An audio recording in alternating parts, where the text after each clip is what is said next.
Hey everyone, welcome to Armbars and Sidebars. Today we are joined again by a longtime veteran of the independent wrestling scene and a star of the NWA, a former star of Ring of Honor, full impact pro. He's wrestled for WWE, and all around great storyteller. Sal, thank you for coming back for a second time. I very much appreciate it. Uh, oh no, I'm super excited. I have a history of doing things the first time and the second time, so I'm just living my gimmick. Is all I'm doing. That's great. That's great. Now, last time was a great talk. This is the fourth episode of the series for me. You were the very first, and I really appreciate you giving your time. It was great. I've changed up the style just a little bit to get some plugs out of the way in the beginning. So, where should people be following you? What do you want to tell people about? Well, you can follow me on Twitter at Sal Rinauro, Rinauro. A lot of vowels. You can follow me on Instagram at Sal_Rinauro, same spelling with an underscore. You can get my merchandise at prowrestlingtees.com/Sal Rinauro because I'm super clever. And also, cheap plug for a new book I'm in called Wrestleville. It's volume 2, and you can check it out at wrestleville.com. It's a really cool the guy Vinny Berry that wrote it. He just writes little articles online, and he's kind of compiled a lot of them about a lot of the stars that people are familiar with. I think Thunder Rose is in it, Kamala, Just Incredible, Bobby Eaton, and me. Which is also the start of a good joke, but What a we'll get there fantastic later. group of people, though. You know, Yeah, right. Why no? Like when the book came in, like I'm on the cover of it. I'm just looking at it. I'm just like, life is so weird. Like, that's how so am I cool. on? How am I on the cover of a book with Bobby freaking Eaton? I don't know, but here it is. So yeah, check that out, WrestleVille.com. That's very cool. And yeah, check that out. I didn't know much about it before we talked earlier, and it sounds very cool. Now, this wasn't one of the questions, but I do have to ask: did you work on shows with Bobby? And I feel like you had to have. Yes. I've been fortunate enough that all the guys that you see make the rounds, I've pretty much been on a show with them at least once or twice. The all the legends of the '80s that were still plugging away, the Midnights, the Rock and Rolls, obviously. The rock and rolls, but all those guys that kept on doing shows, Jake the Snake. I was fortunate enough, especially here in the South, to get to know all those guys pretty well. And Tracy Smothers, I can't say enough about Tracy. Yeah, super cool. Such a good group of talent. But Bobby, and I feel like he definitely gets his due with wrestlers. Wrestlers will Yes, speak, positively about him until the end of time. But sometimes I think fans really don't appreciate his work enough. He was tremendous. and he's just so far ahead of his time, and he wasn't, and that's why he had a Jim Cornette, because he wasn't the charismatic guy, right? Like Bobby Eaton's not a guy who walks out of a curtain and pulls your attention, but Bobby Eaton's a guy that, like, once the bell rings, you're like, oh God, this guy's, like, whether you're smart or not, like you could tell, like, oh, that guy's really good at what he does. Yeah, yeah. Bobby Eaton was so good and so humble, like just such a nice guy. Like I I dare to find somebody that's got an ill word to say about Bobby. Like he was always so giving. First time I met Bobby, I actually wrestled him, and it's one of those things where it was a wild side show. It was a Friday night, maybe 40 people. Uh, and Bobby was double shotting that night, and we were the second shot. So we're pushing it real close. Where semi-main events in the ring, Bobby's still not there, Oh, and so it's a tag match. Bobby and Rick Michaels versus myself and a kid named Jason Blackman. And I mean, like I said, we're to the point where, like, okay, well, we're gonna have backup plans just in case. Semi-main event ends, our music hits, we go out to the ring. Bobby's still not in the building. So, I'm getting mentally prepared for this backup plan. And Rick comes out to the ring, and at the time Rick was like blowing fire. So he does his full boogie entrance, Ricky Steamboat Fire, and then boom, boom, boom, boom, boom, boom, boom, boom, boom, boom, boom, boom, boom, boom, boom, boom, and out walks Bobby Eaton. And I was like, I popped louder than the crowd. How cool is this? That's fantastic. Yeah, and I Oh mean, man. and he was ready to work. He had his he had the guy we were brawling around on the floor. He had the guy on my team give him a hip toss on the floor, and I'm like, why? Stop it, Jeez. Bobby. Yeah, That's the thing. Like he's such a like you hear like super worker in terms like that, like work rate. He was like he had great psychology, of course, wonderful. But like absolutely, he yes, he bumped when a lot of people weren't bumping like him, and then he continued doing it so late. That's awesome. yes, no, yeah. It was super, super, super cool. That's very cool. Now, in the last episode, we talked a lot about Wildside. We talked about your upbringing and coming into wrestling. We got a fair bit into TNA. We talked about a lot of your TNA appearances and even a little on WWE. We only touched on the most recent WWE. I know you did more before then. Yeah, But the one yeah. Oh, please go ahead. oh no, I was just going to jump right to another subject. So, this is something I really wanted to get into because frankly, this is where I first became familiar with you, Ring of Honor. Okay, yeah, So, yeah. we talked about TNA and how you were there early on, and we talked about how the landscape changed with WWE or with WCW and ECW shutting down, and then Yeah, how TNA, Ring of Honor, and other indies started cropping up and kind of not taking this place because it was a very different situation, but they were filling the void to an extent. it opened the market some. Mm-hmm. It wasn't one of those things where like the mentality prior to WCW and ECW closing was like, hey, there's plenty of work out there. There's A technical glitch there. Like we were saying, Ring of Honor and TNA were popping up right after WWE and WC, or I keep saying that WCW and ECW shut down, and it didn't fill the void, but you're saying it was opening up opportunities. Could you expand on that?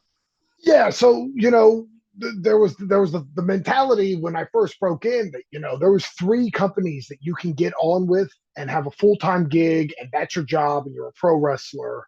And then when WCW and ECW fell by the wayside, a lot of work vanished. Just because we're talking over 100 spots don't exist anymore. Yeah. So even there's that trickle down effect where the guys from WCW that didn't sign with WWE but it's still working are now taking the indie spots.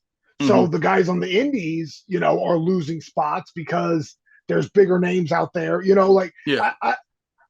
I use this name just because, and I love this guy to death, honestly. But like Buff Bagwell was a local Georgia guy, and after his WWE run, which was all of 3 months, he started popping up on Georgia Indies every weekend. Like, and I got to know Buff pretty well. Like, and I think he's a great dude. But uh, when a Buff Bagwell's on your show, that means there's a lot less guys that are available on the undercard because Buff's going to command more money. Mm-hmm.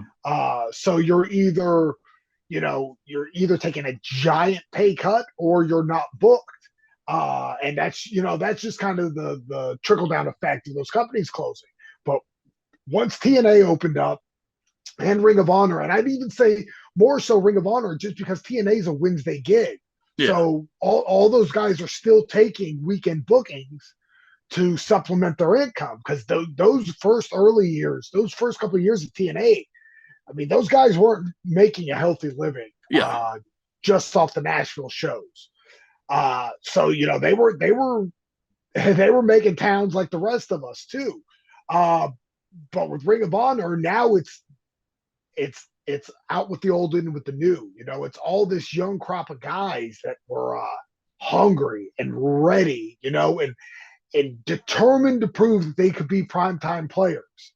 And they were now getting a shot without the guys like a Buff Bagwell eating up, the money and the time.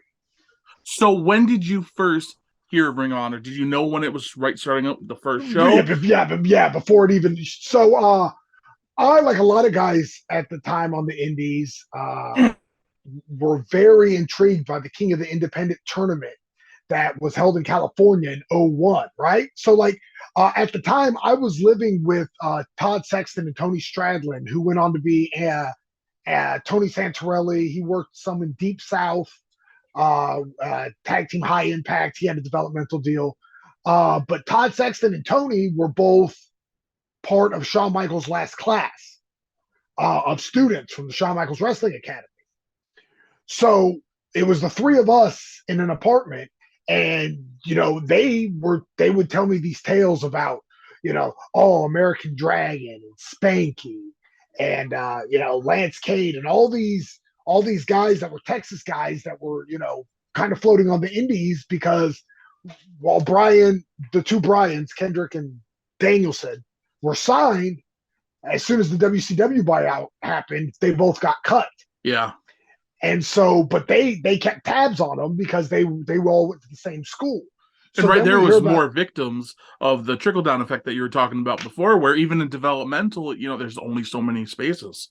Absolutely. That's why, that's why a guy like Reckless Youth will never get the notoriety I think he deserved. Such a shame. He was just one of those cuts where, like, if you weren't reading the aftermags, you kind of had no clue who Reckless Youth was. But then, like, there was the tape traders and the RF video, like I was real big on the RF video catalog. The shoots or the shows or both?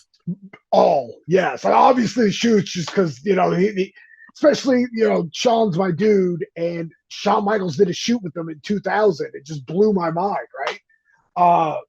But just the shows, just finding access to these guys that are wrestling in Jersey and Philly and areas that I'm not familiar with, because I live in Georgia, and they don't have national television. But the Tony and Todd kept tabs on Spanky and Brian, and when we found out about the Special Super Indie tournament that was out in California, as soon as that tape dropped, showing my age when a tape dropped, right? But as soon as that video cassette dropped, we were all over it, just blown away. Like, oh my God, look at all this talent, right? And like, we know AJ pretty well at this point. AJ's there with us, and AJ was one of those guys that, like, they had flirted with about doing the show, but it just didn't work out. And so, like, now I'm enamored with Brian, and I'm enamored with Spanky, just because, like, they're doing this cool stuff, and I want the world to experience this cool stuff. Mm-hmm. And so I kept real close tabs on them, and that's when I heard about Ring of Honor. This potential of this company that RF Video is going to be doing their own, because that's how it was first introduced to me, was RF Video is going to be doing their own wrestling show. Mm-hmm. And I, like, talk about match made in heaven for me, right? Like, I'm already all over this RF Video catalog, and now it's getting all these best guys from all over the country to come do this show. So, like, I was day one ish kind of guy. And I'm guessing, since you were so, like, you're a huge fan on top of being involved in the business, so you were probably familiar with the Super 8 and ECWA and like that general style. So the thought of a super indie, so to speak, coming in that area was probably pretty exciting, right? It was so, because the thing is, like, the ECWA Super 8 tournament still to this day is a bucket list thing for me. I can't tell you how many I'd say from 03 till 09 pretty consistently. Every year I would send in, like, oh, book me. I want to do this Super 8 tournament, right? Especially since, like, Christopher Daniels, when he first broke in California, like, he was like a dude that, like, he was a local legend to me. And he won, what was it, the 2000 Super 8? I want to say it was just 2000, maybe 99. But, like, so, like, now I know, like, oh my God, they're using guys that, like, I'm familiar with. So, like, but yeah, just the whole concept of, like, these super indie shows popping up. Like, oh, I was salivating at the thought of them. This is a little off topic, but yeah, again, I could talk to you like 6 hours straight about this kind of stuff, especially the real nerdy stuff. Like, I love that. Yes. So, when you were in California, it was what, 97, 98 around that period? Yeah, yeah. I left left right after Fully Loaded, so July of '98. Okay, so Adam Pierce at this point, I know he was more of a Midwest guy, but was he coming out to the California shows at that point? No, not Okay. yet. No, yeah. And Unfortunately, I hadn't seen. And which is ironic because Pierce and I are great friends. And I like, he's one of those guys. Just a complete sidebar story, but not a few. I'd say April of this year, I was an extra for WWE. And I saw Pierce before he saw me. He was standing in catering. So I walked up behind him and oh, excuse me, Mr. Pierce, can I have a moment of your time? And I could tell his whole body drop like, oh man, I don't want to, but I'm not rude. So I'm going to give this guy a moment of my time, but I really don't want to do it. So like he does the slow turnaround. He's just like, yes. Oh, Sal. Yes, you can have a moment of my time. oh, that's great. But yeah, he's the Pierce is one of the highlight. Like he's one of those guys that like every time I get booked, I can't wait to like, oh, I get to go see Adam again. Like Pierce and I have a really really good relationship. But no, it that all formed way later. He wasn't I'd never seen his stuff in California till Later, I was yeah. already moved. And Yeah. there's a guy who's super underrated. I mean, he's in a great spot now. He does a masterful Yes. job, and he had a big hand in 205 Live, and I'm a big 205 Live guy, and I know Oh, he was a yeah. big part of that. But like I as a could I wrestler could go too, on about 205 Live all day. That was appointment television for yeah, me. I loved that show, especially like Cedric's one of my guys. Like he's one of mhm. my dudes. So like that's a place where Cedric's getting to shine and just Cedric, Ali, Murphy, yes. I Leo mean, Rush. don't get me. Murphy is somewhat godlike stature of the Rinauro household. My son, like if you ask him to name his all time favorite wrestlers, Murphy's probably somewhere high on that list. Like Murphy's that dude in my house. So yeah, Good taste in the 205 family. Live. Yes. But yeah, with Pierce, it's just he was such an underrated guy. His mic work was incredible. His feud with Colt Cabana over the NWA title and all that, And amazing, yes, incredible. yes.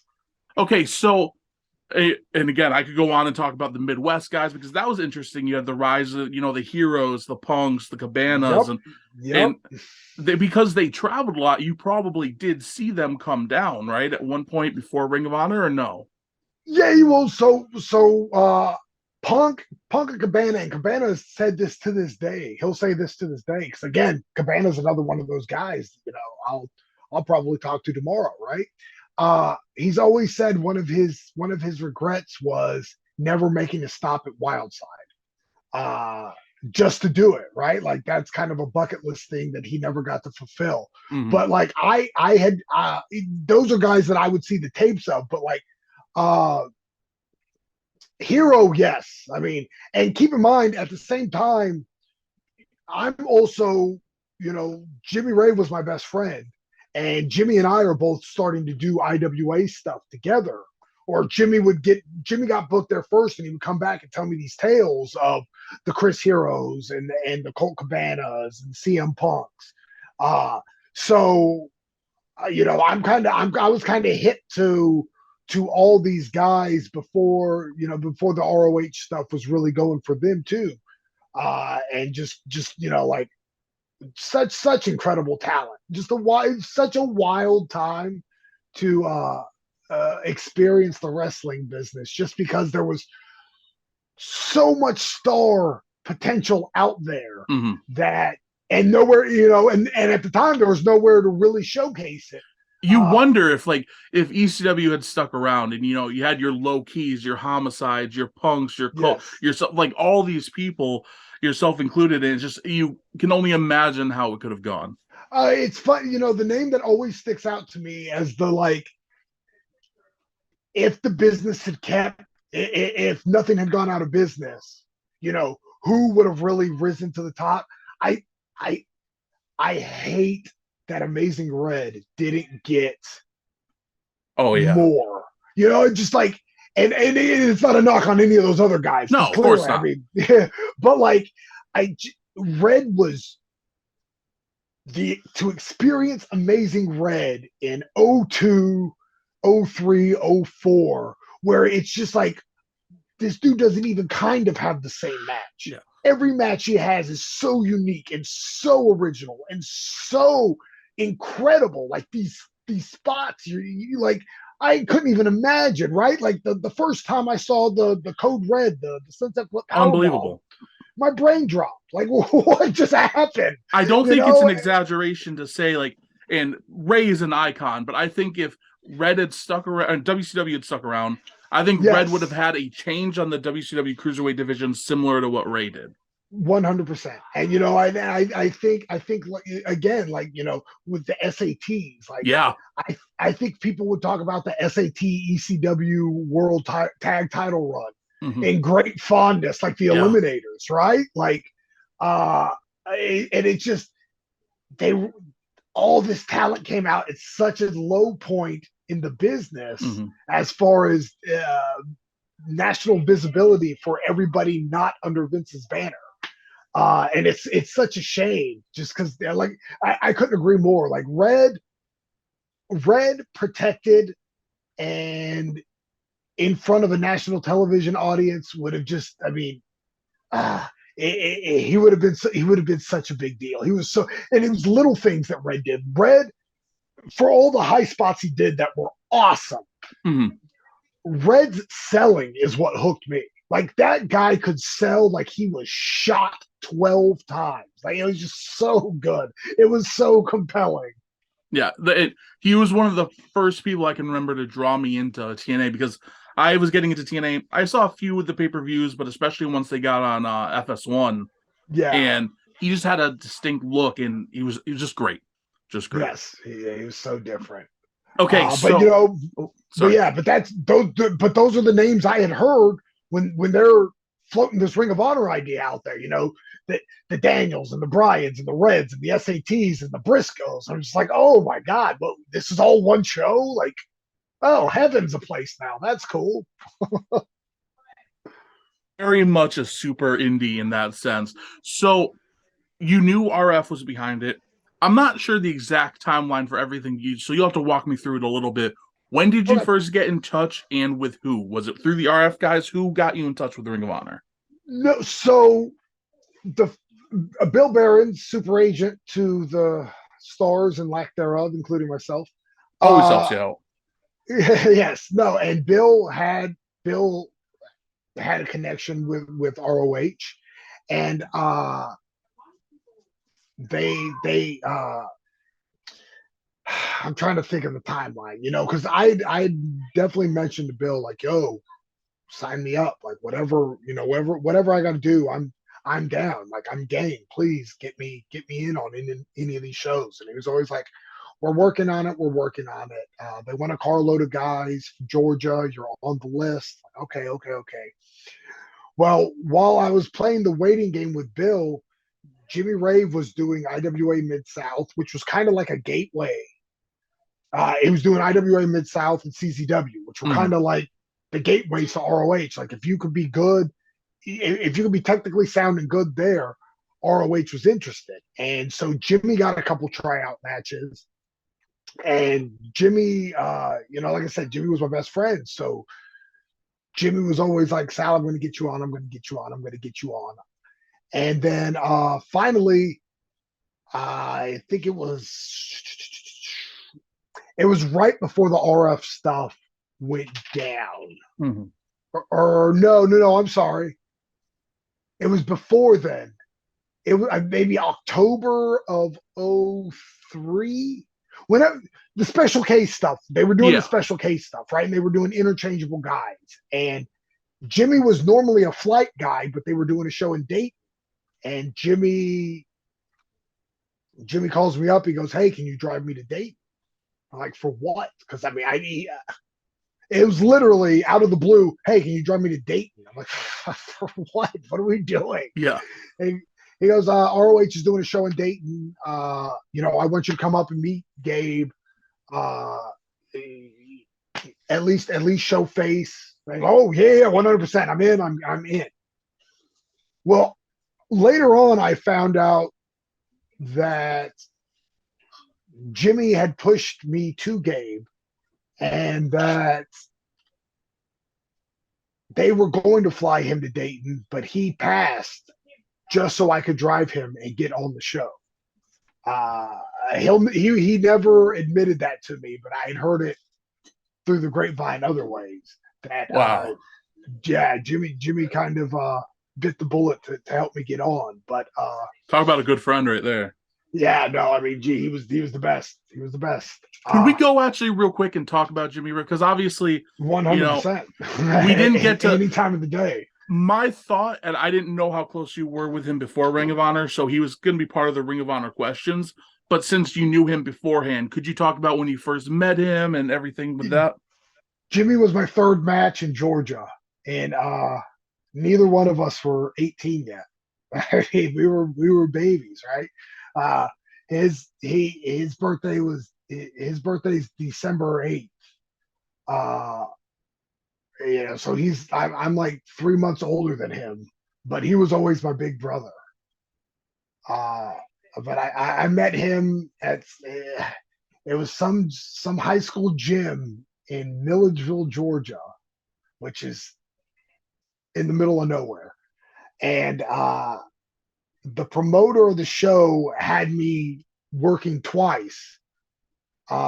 Once as a hip hop guy named Tyrone Ice, and then they What a wanted to name. put me. Yeah, right.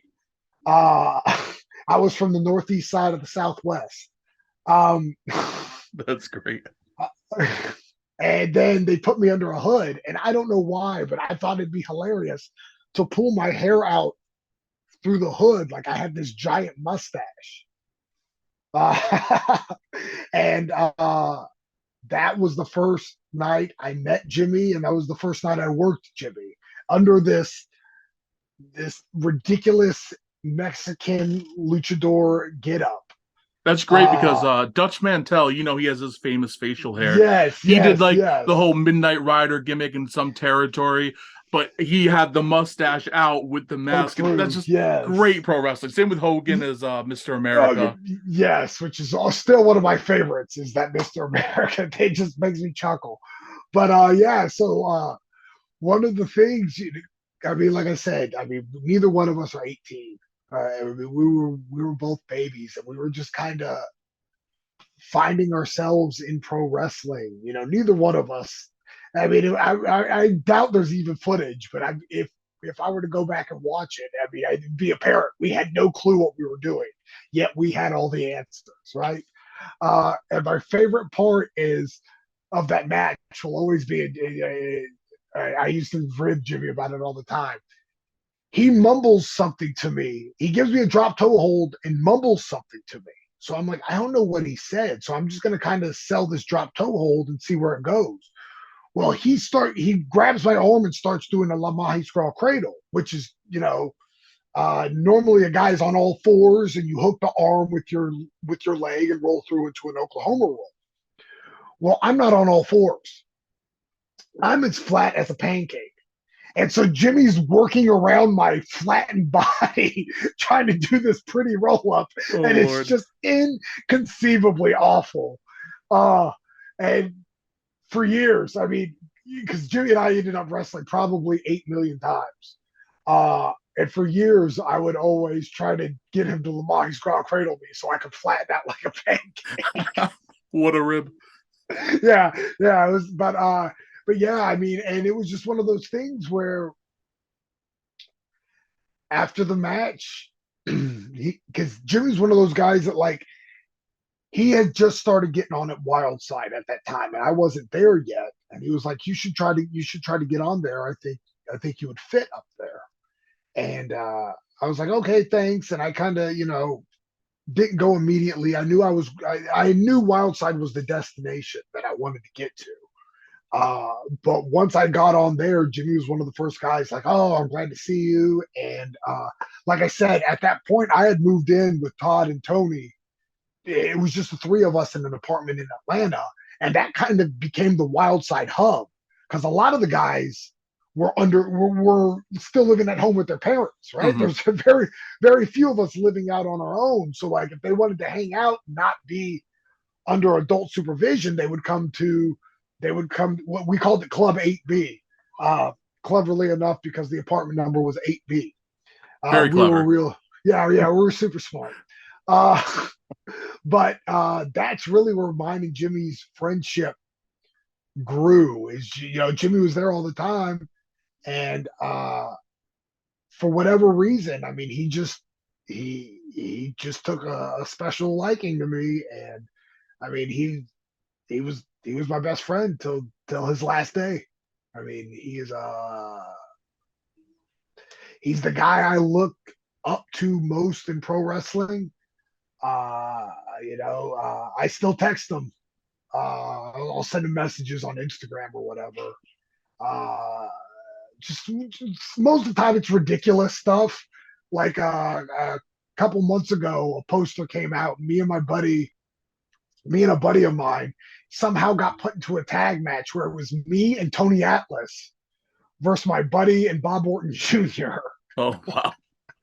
And so when the when the when the graphic gets sent to me, I'm just like, this is Insane. this is beyond ridiculous. Like none of this even remotely makes sense. So like I sent Jimmy the screenshot. Just like, dude, this look what you're missing, man. Yeah. This how absurd. But yeah, I mean Jimmy was more of a brother to me than probably any person on this planet. That's Uh, special. It sounds like a special friendship, a real yeah, special one. yeah, yeah. I mean, it's like I still stay in touch with his widow and his son. Uh, I could tell Jimmy Rave stories for hours. I mean, he put in a word for me at so many places and helped get me. Like Jimmy's the one who got me into FIP. Jimmy's the one who got me into ROH. After, and we'll get into it, but after the tag title run with Mama Luke ended, and Gabe kind of ran out of ideas, I'm the one who pitched joining the embassy to Jimmy. Jimmy's the one who sold it to Gabe. Very cool. Uh, yeah, I mean, yeah. And Jimmy Rave and the toilet paper will always, be synonymous together. And Yeah, so yes, absolutely. And one of my all-time so we're in Chicago Ridge, we're doing a six-man. And when I'm in the embassy, the whole thing was like I became Jimmy's footstool and I was kind of the do boy, and they all looked down on me. And so when somebody says, "Hey, I'm going to hit you with a roll of toilet paper," you don't think anything about it. Like, whatever, man, that doesn't hurt. I'm mhm. telling you, these when you get hit flush with just a roll of toilet paper, it's not bad. But when it comes side and that cardboard center hits you, man, that stings, right? So the game was always between Jimmy and I. We'd get in the ring, and I'm Dikembe Mutombo. Anything that comes close, I'm trying to swat it, right? And we're in Chicago, and I'm getting pelted with these things, and they're killing me, but I'm swatting them, and Jimmy's not getting hit. And then I see one. I mean, it's a slow motion. I mean, right down the middle, and I'm like, oh, I'm gonna Mark McGuire this bad boy. Oh, this is going right back where it came from. And I unload and I smack the crap out of this toilet paper, not knowing Jimmy had moved. And so it goes directly from my hand to Jimmy's face, and he drops. And he's like, "What are you doing to me?" I was like, He "Oh bumped no!" on toilet paper. Yeah, he dropped immediately. And I'm like, "Oh no! I killed Jimmy with toilet paper. What? I'm a monster." That's fantastic though, because those fans are never going to forget seeing that either. Oh, absolutely. And it's just one of those moments where, I mean, just being in that moment is something that I'll always cherish. Just just the incredulous look he gave me. Why would you do this to me? I'm so sorry, Jimmy. I didn't mean to. I swear. That's incredible. But yeah, I could tell. I mean, I'm pretty sure we'll get into a couple more, but I've got 100 million Jimmy Rave stories. Like I said, I mean, he was my best friend. He was the best man at my wedding. He was. I mean, uh, not a day goes by that I don't do something that reminds me of Jimmy. You know, and it's subconscious now where I don't even think about doing it. Like, oh, this is a tribute to Jimmy. I'll do something. I'll be like, ha, Jimmy.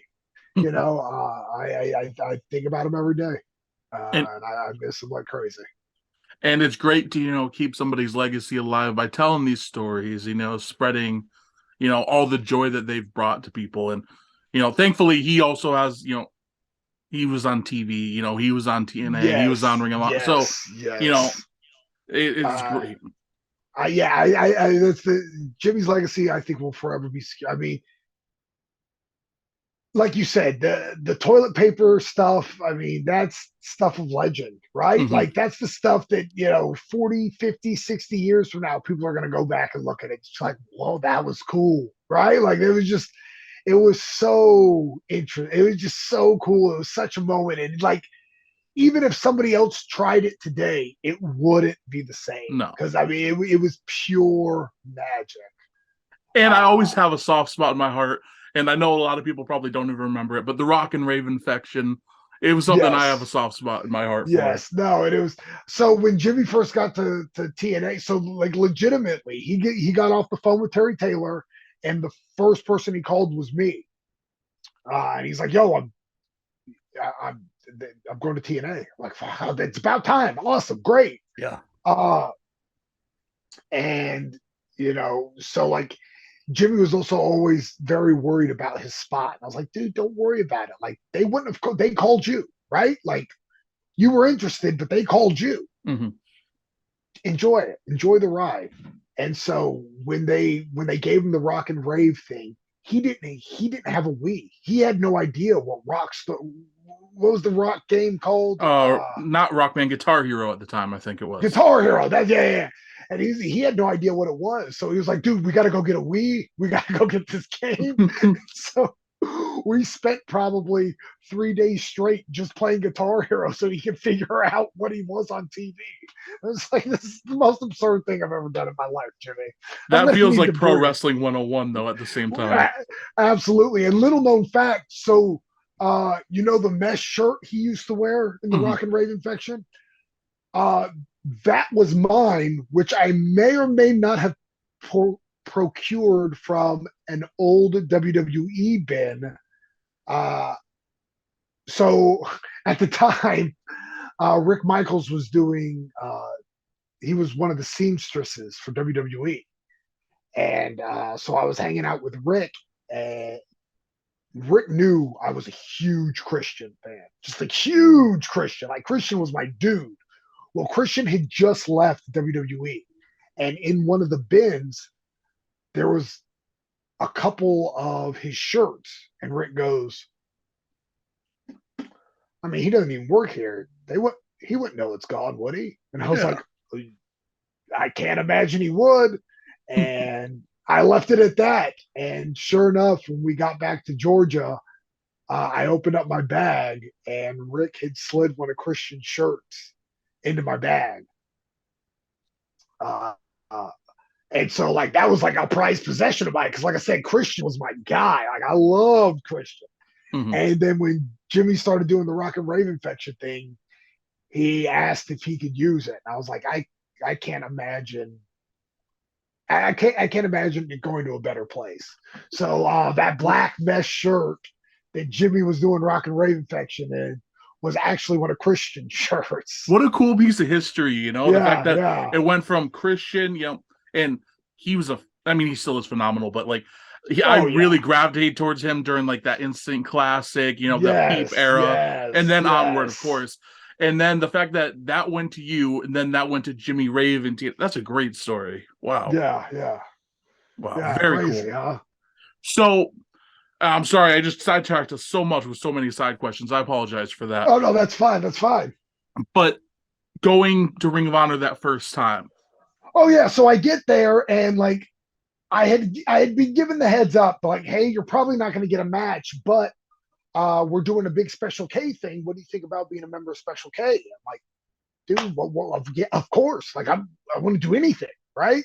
Like I just I want to be a part of this company bad. Like, so you were super knowledgeable about what special or what it was and everything at that point. oh yeah, yeah. Okay. Well, and keep in mind, so at that point, Slim J had already done a couple of ROH spots too. Who I've known Slim literally since his first bump. Uh, and Slim had already done a couple of the Special K spots. So like even if I wasn't a hardcore Ring of Honor follower, like I already knew a guy that was in the group. Plus I knew Jay Lethal, who was Hydro, and I knew Angel Dust, Azrael. Just I'd done indie shows with them and stuff. So Did you like, know Chief but and Cloudy yet? no, I did not know them yet. I didn't Underrated. meet them. Yes, absolutely.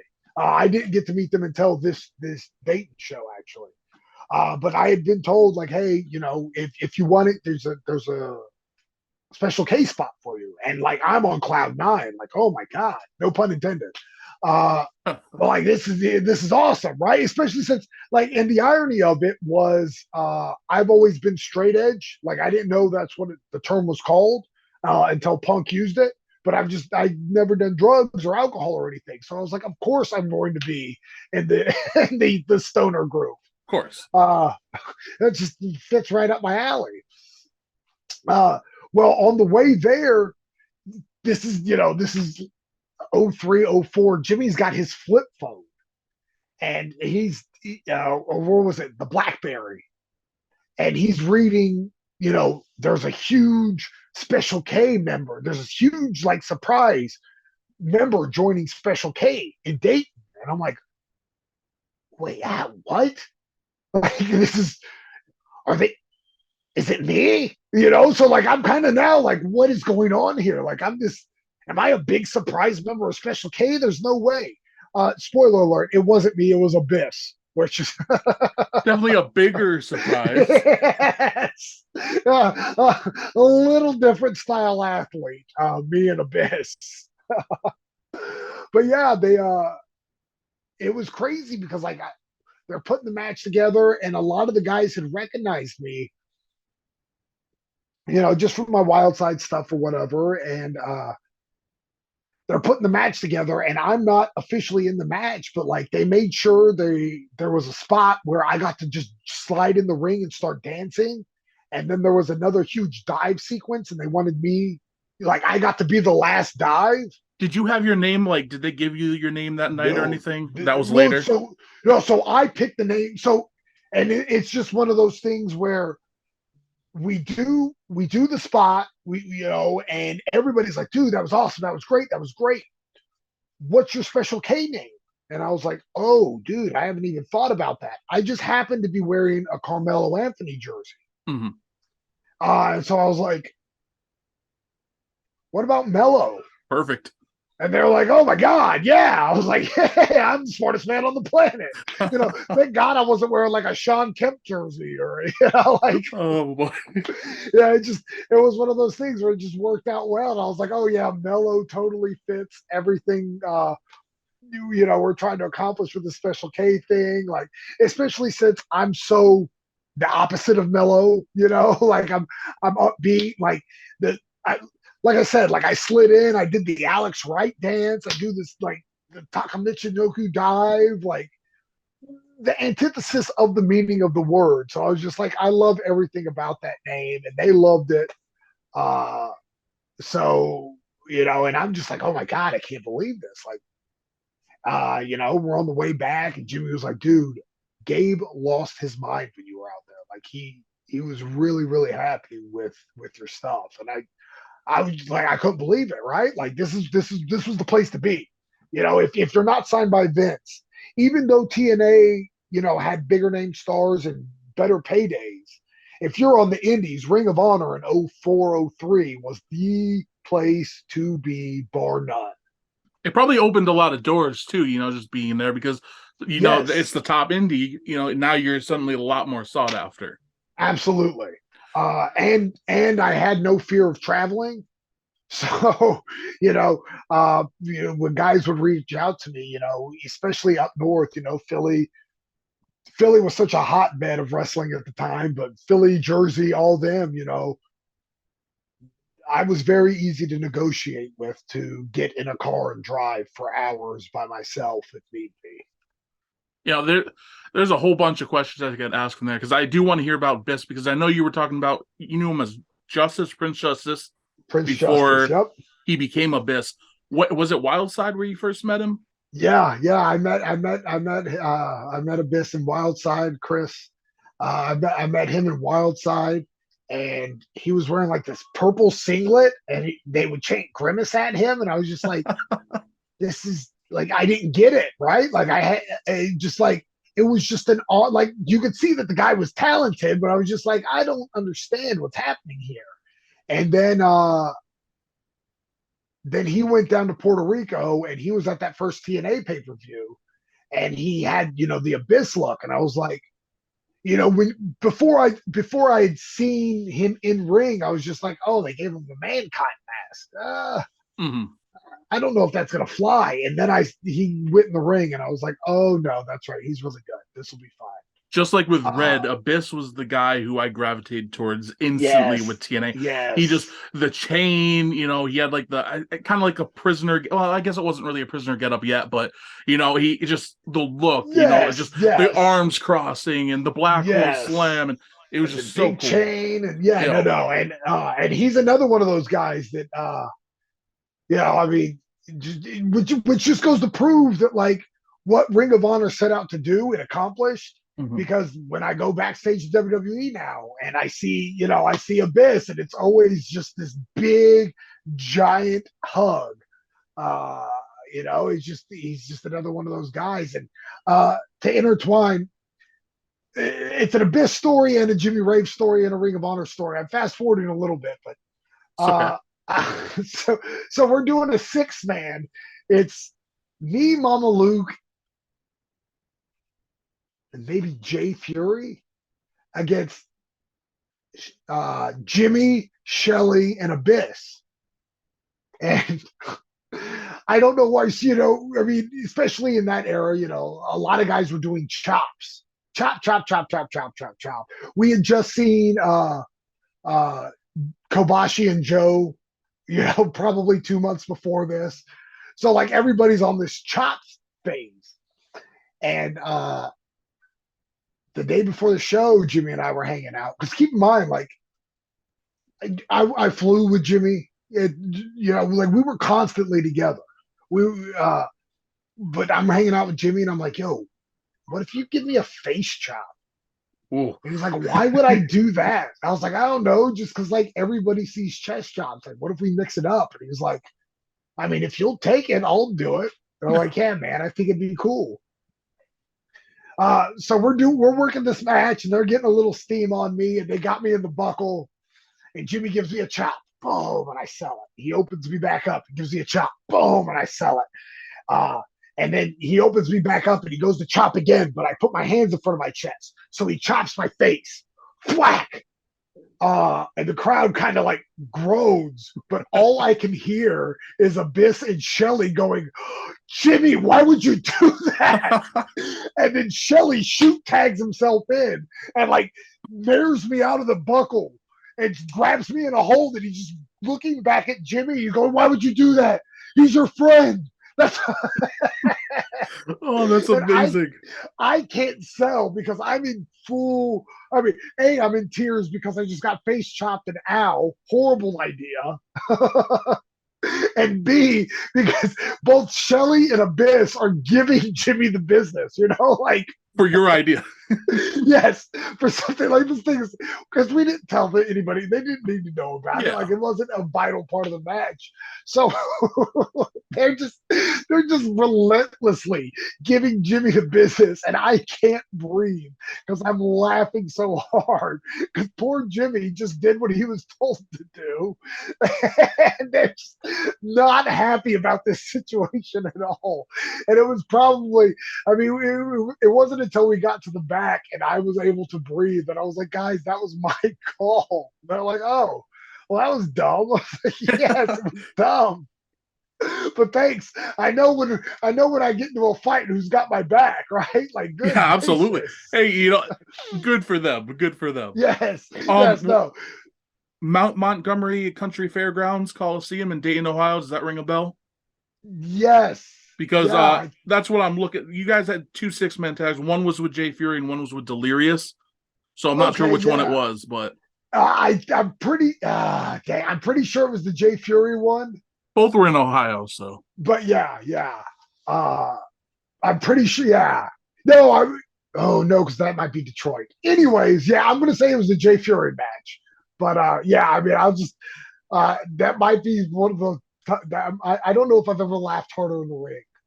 Uh, there's been times that have been close, but that's probably when I laugh. He's just he's your friend. Why would you do that? And Abyss is just so upset on the apron, and Jimmy's just big eyed, like, oh no, what have I done? that's it's fantastic. That's hilarious. And I'm guessing you didn't pitch the face slap again very much often No, after that that. was the last time I ever called a face chop, either giving or taking. I don't want any part of that. So you said Gabe liked what he saw. What was your first impressions of meeting Gabe, and who was the management backstage at that show? Because obviously Ring of Honor then and what Ring of Honor would become are very different, and obviously it doesn't have the corporate structure of a lot of the bigger companies. Even TNA, I have a feeling Yeah, Ring of Honor was a smaller structure than TNA was at that point. absolutely. And so that's the thing is like, you know, Rob had say so in things, but Rob was never really. He wasn't calling shots in the back. Mm, It was really just Gabe at that point. Like you, you you walk in, you say your hellos to guys. Jimmy made sure to bring me to Gabe to say hello. Uh, and I introduced myself. Hey, I'm Sal. Nice to meet you. And he goes, "Oh, I'm familiar with you.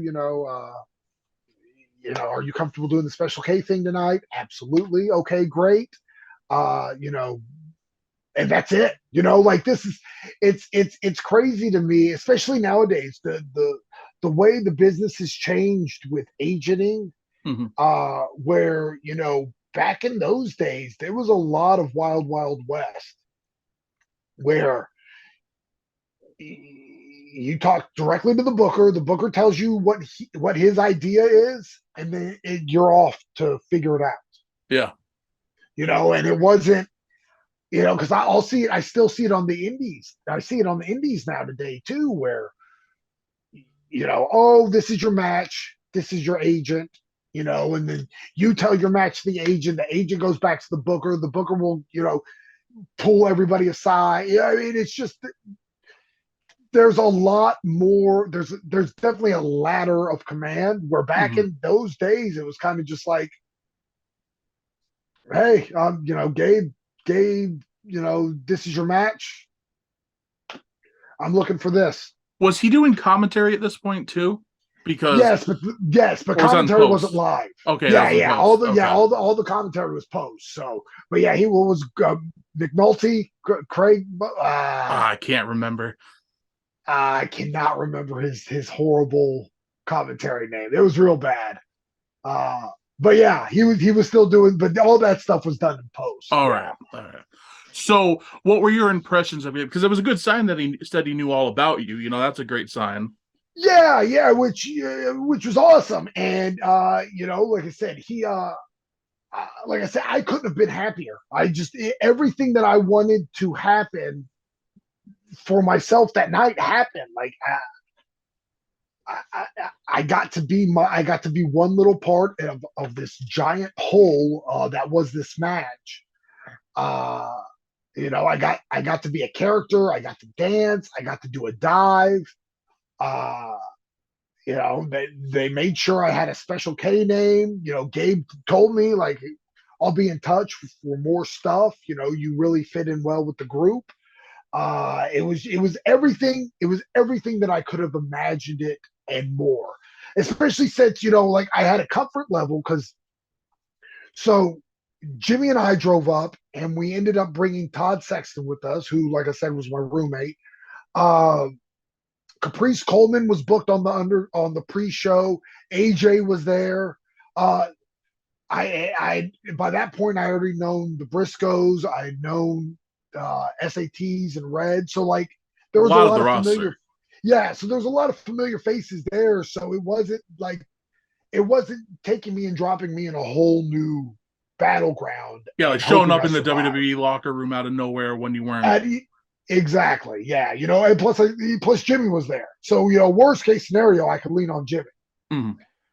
So I was already very comfortable there, and then I killed it with my spot, which a lot of the guys I knew were pre-show guys, so like to have a spot on the main show and to shine was just it was incredible. It was so cool. What did you think of the distribution methods with Ring of Honor and TNA both in the early days? Because Ring of Honor was a big tape trader, which obviously you Yeah. had an affection for because you grew up in the tape trading scene or you eventually Yes. came into it. But at the same time, I'm sure you knew that it was a very limited market. Very well done, like a very successful market for the time period, but limited. And then TNA, Yes. they were doing the weekly pay-per-views at first. So what were your thoughts on the different methods and the of the two So I companies? so yeah, I mean just because the way I was raised, like you'd mentioned, I loved the whole, DVD, the tape trading, the RF video, go through RF, you could get this. Uh I was a weekly purchaser of the TNA pay-per-views because I think Jeff Jarrett's actually the one I heard say this, and it was kind of a great selling point to me, which, hindsight being 2020 was not necessarily true, but the way he pitched it was in 2001, every month WWE had a pay-per-view, ECW had a pay-per-view, WCW had a pay-per-view. Mm-hmm. That means if you're a wrestling fan and you want to watch wrestling on pay-per-view, you're coming off $90 a month. Crazy. Well, the market had changed. Only WWE was doing a pay-per-view. That's 30. Yep. So if you buy 4 TNA pay-per-views a month at $10, you're spending $70, but it's still $20 cheaper than what you were spending before. And in my brain, I was like, that makes all the sense in the world. Not thinking if the ECW pay-per-views were selling well and the WCW pay-per-views were selling They'd still well, be in they business. probably wouldn't be out of business. But Yeah. I was the idiot spending the $90 a month. So I think it made sense though. I mean, I can understand yes, why you would believe it, and I understand why they were thinking it because if it worked before, because there was a period where all three were doing fairly well. I mean, I can't yes, say I don't know what ECW did with buys. I can't claim to know, but at the very least, WCW and WWE were both coexisting with one a month. yes. And it's just one of those things where like again, you don't have to hard sell me on buying wrestling stuff. Mm-hmm. Hey, we got wrestling. Here's my money. What do I got to do with it? Right? Like, but I was fascinated by the TNA method, but even then I knew like they're gonna need more than just this weekly pay-per-view thing, because as big of the names that they had, they still are a niche within a niche within a niche because a lot of people don't know it's a thing yet. How are you going to get it You out there? You know, exactly. Like the whole end game was to get people to buy pay-per-view. But if you don't, a tree falls in the wood, and nobody's there to buy a pay-per-view, how are you going to make money? yeah.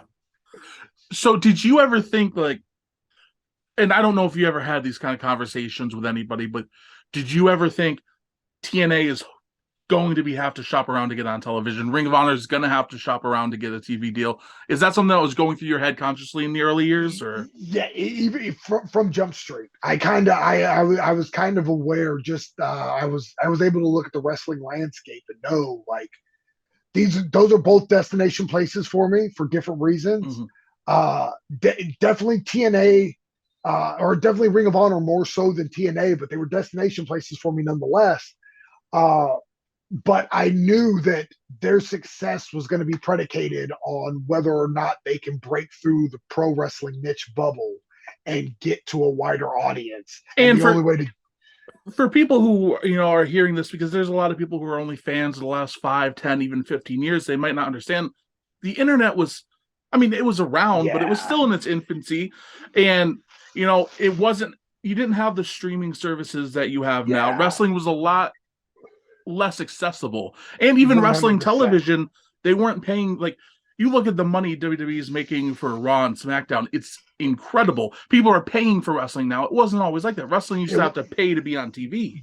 Absolutely, and you got, I mean, and just the way, I mean, and I've broken this down 100 times, but just the way that television is consumed now is Mm-hmm. so much different than, like there's a lot of Mondays or Tuesdays or Wednesdays that, or Fridays that I'm busy. Especially like Fridays when there's, with Rampage and SmackDown. I Mm-hmm. can't tell you how, I'm booked. Yeah. So back in the day, I would set my VCR or set my, cassette recorder or whatever to record the show, and then I'd watch it at my leisure. But now, I mean, I just it streams. I can Yeah. watch it whenever I want to. I don't have to deal with hitting the record button on my VCR or anything like that. So it's just the consumption of wrestling has evolved just like everything else within the business, and the accessibility has evolved because back in those days, if you forgot to record SmackDown, Yeah. then it's over for you. You're just not going to get to watch it. It had to You be have to appointment viewing. It had to be, exactly, otherwise you weren't going to be able to exactly. see it. And Yes, nowadays it's so much, it's so different. Like, it's, you see people like will always point to ratings in the past, but it's not a comparable situation. The world evolves. It'd be like comparing 1990s ratings to the 50s. It's just the exactly. channels change, lifestyles change, everything Well, just changes. the thing is, like, I'm pretty sure you've heard them too. The stories of like Memphis in the '80s, where Yeah. 70% of homes were tuned in to watch Memphis Yeah. wrestling every Saturday, and you're like 70% of the 70% of televisions were tuned into that, but there was 4 channels. Yeah. 70% share. I mean, it's still incredible, It's but still like it's nothing to bat an eye at. And I mean, I'm pretty sure Jerry Lawler's doing okay with the with all of it. yeah. But yeah, it's just you're comparing apples and churches. I Yeah. mean, it's just two completely different worlds. It evolves, and then if you look at the social media impact, again, I point to WWE more than everything because they are the figurehead in wrestling and Absolutely. always will be. But you look at, just they put out a bunch of stats about Survivor Series and Clash at the Castle, and they're on Peacock now, and their views are Yeah, 50%, 100% higher than they were before. It's a different kind of business. it absolutely. But as long as it's making money, you call it whatever you want. I don't care. Yeah. So, Gabe, did he call you back? How immediately after the show did you get in contact, and how quick were you back with Ring of Honor? it was it didn't take Gabe too long to get back in touch with me, but it did take Gabe a while to get me some more dates. He got in touch with me probably within the next couple of weeks. Said, be patient with me. We're trying to figure out this Special K thing, but you're on the list. Don't worry about it. Don't worry about it. You're on the list. I'm going to use you. Said, okay, that's fine. And it took quite a while, but finally he got me back in, and everything was super cool. And then uh, I'm trying to remember the order. Okay, so I think I did 2 shots, like in Boston and somewhere, maybe. I did more Special K stuff, and then they did the cage match with starts with a C, Carnage Crew, Yeah. in Jersey. And I knew I was booked for that because that's when they were doing the whole blow off, and every member of Special K was involved. And Gabe had promised me a singles match on that show prior to the cage match, which he gave, which he, true to his word. I worked Jarrell Clark on the pre-show, And this was your which is first match with this was officially with Ring of Honor? my first singles match with Ring of Honor. Yes, yeah, it was. I think it was actually my first because match. you were Yeah, involved in the matches, but you weren't like official participant, whatever. yeah, exactly. Yeah. Yeah, this was my first match, and it was singles. It was against Jarrell Clark, and I was up. And the the two things that stick out of my mind that day, that was the first time I met Teddy Hart, and he was riding with Sabu, and I was just like, what a weird, like, what's that car ride like? Keep in mind, I'm a guy that didn't even think Sabu could speak until '97 when he said Taz. Oh, So fantastic. but So did yeah, you, and that's the first time you met Teddy Hart? that's the first time I met Teddy Hart. He changed clothes about 6 times that day. You Always probably have thought like that, you could probably have a 2-hour podcast on meeting Teddy Hart one time. yes, no, it's wild. I mean, just a wild. I mean, everything you hear is muted versions of what the experience of hanging out with Teddy Hart for 12 seconds is. Have you checked He, out the documentary about him? I haven't seen it it's yet, but I've heard about it. it's actually on my to-do list. I'm trying to think of the most. I'll just say it. So my plan was to watch it on my.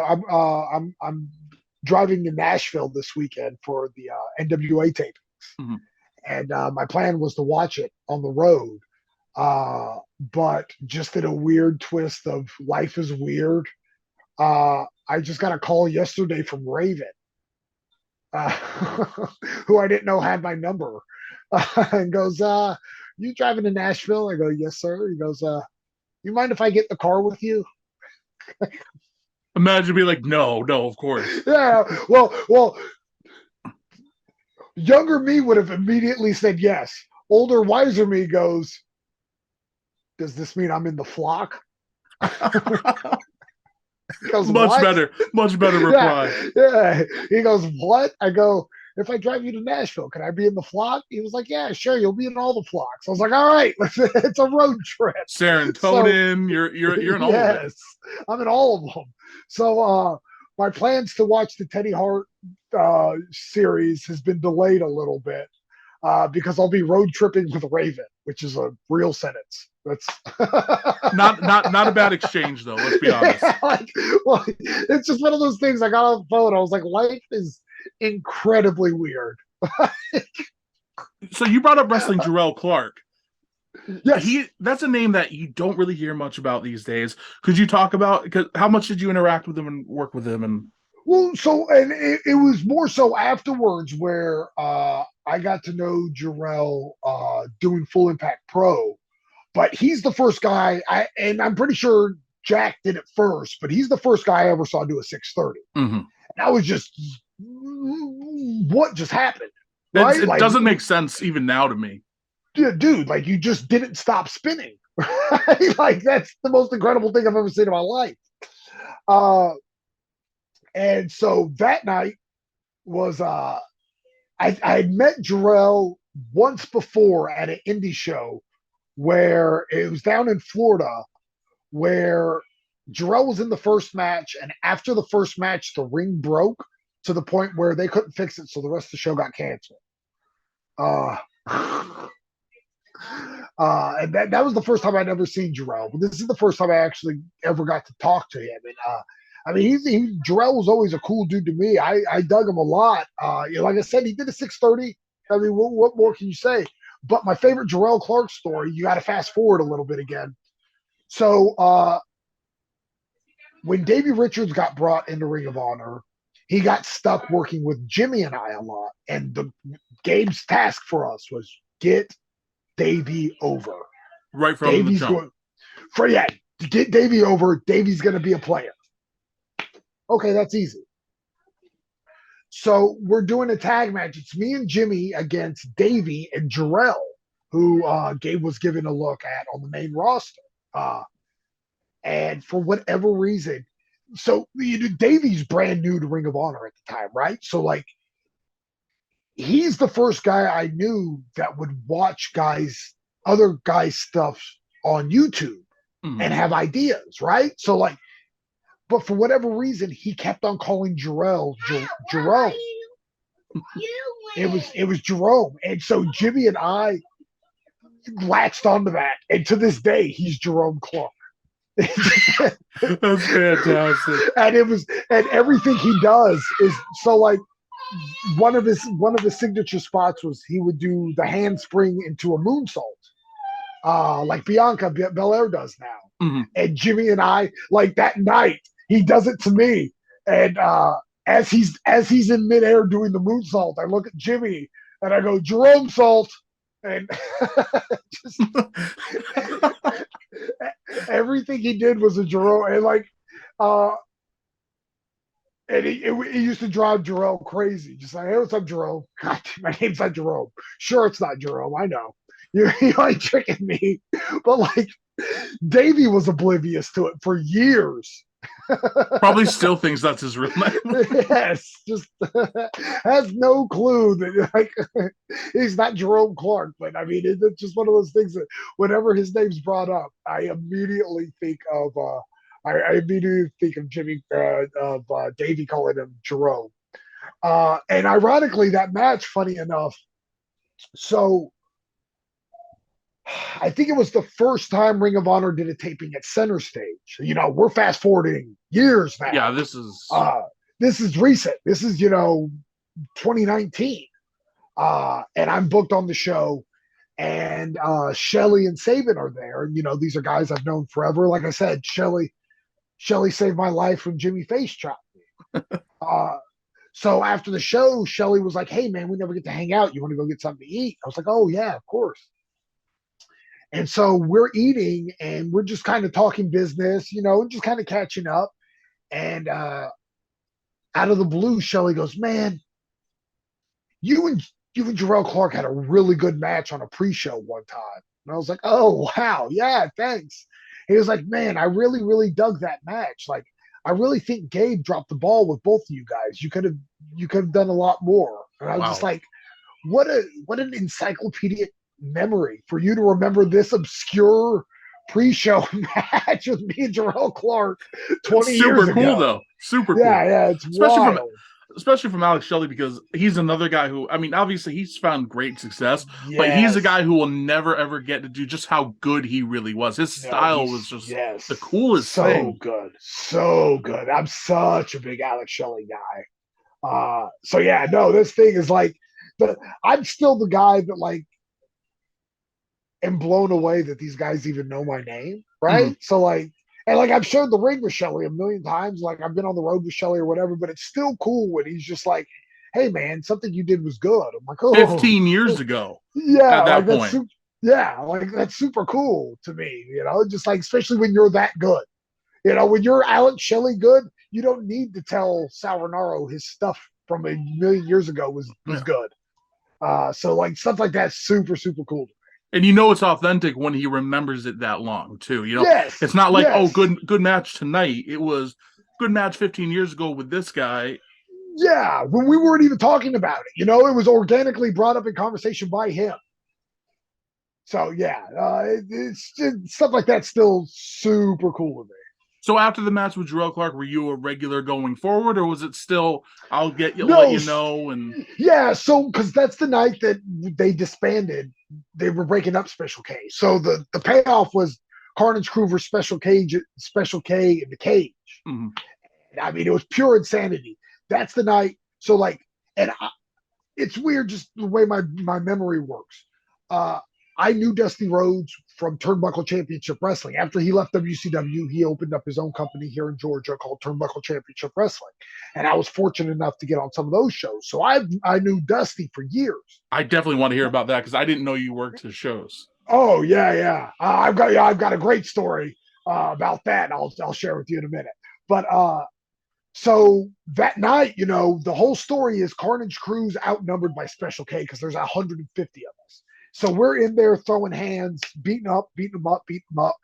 And then Just Incredible comes out, starts hitting us all with Kane.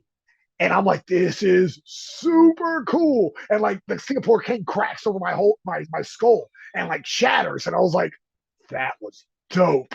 And then Dusty's the next run in, and Dusty's delivering elbows to everybody. And I'm like, oh my God. Because like there's so many guys. As I take the first one, I was like, that was cool. But I was like, they'll never know if I go up and get another one. So sure enough, I completely blanked on all of this until Dusty passed and Ring of Honor posted the video, to show the time Dusty was in Ring of Honor. And I was like, wait a minute, that's me. Wait a minute, that's me again. Oh, that's awesome. You just had to take the elbow choice. You had to. Yeah, I had to. I mean, it's Dusty freaking Rhodes throwing out elbows, right? Like I had to eat a Dusty Rhodes elbow. But yeah, so that was the end of Special K. And Gabe had told me, stay in touch. I'm still interested in you. And it's just going to take time. I'm trying to figure out new stuff. Keep in mind that whole weekend, that show was Saturday. The news about Feinstein, getting caught for his nonsense broke like Thursday. Wow. Yeah, so like, wait, the following Thursday or the Thursday before? The Thursday right before. Okay, so this podcast, this show is normally a very positive one, but that was a negative and dark time for wrestling. Could you talk about the atmosphere and everything? Well, so nobody knows the future, right? Because Rob Feinstein's the money guy. So like, and distribution, right? Yes. So like when that news breaks, it's immediately like, oh no, are we even gonna have a show Saturday? Like, it's pure panic from everybody. And it's not until I'm pretty sure Friday is when it was, and I'm pretty sure I got it offline. Like the show's a go. We got it, we can't punish the fans for this idiot's mistake. We'll figure it out, right? So that's kind of all that we have. So we're going into the show completely blind to that. And I just remember it's the first time I really felt a wrestling locker room completely become one entity and fight for everybody on the show, whether it's pre-show guy like me or Samoa Joe and Briscoe who are bleeding buckets in the cage. So you felt united. Yeah, it felt like we're all here to prove a point that this idiot and his stupid actions cannot ruin this good thing. And by the end of the night, even though it wasn't, we didn't know for sure that there would ever be another Ring of Honor show. On a technical standpoint, by the end of that night, every single person in the locker room knew Ring of Honor wasn't going anywhere. Not after what you did, the Not show that went on.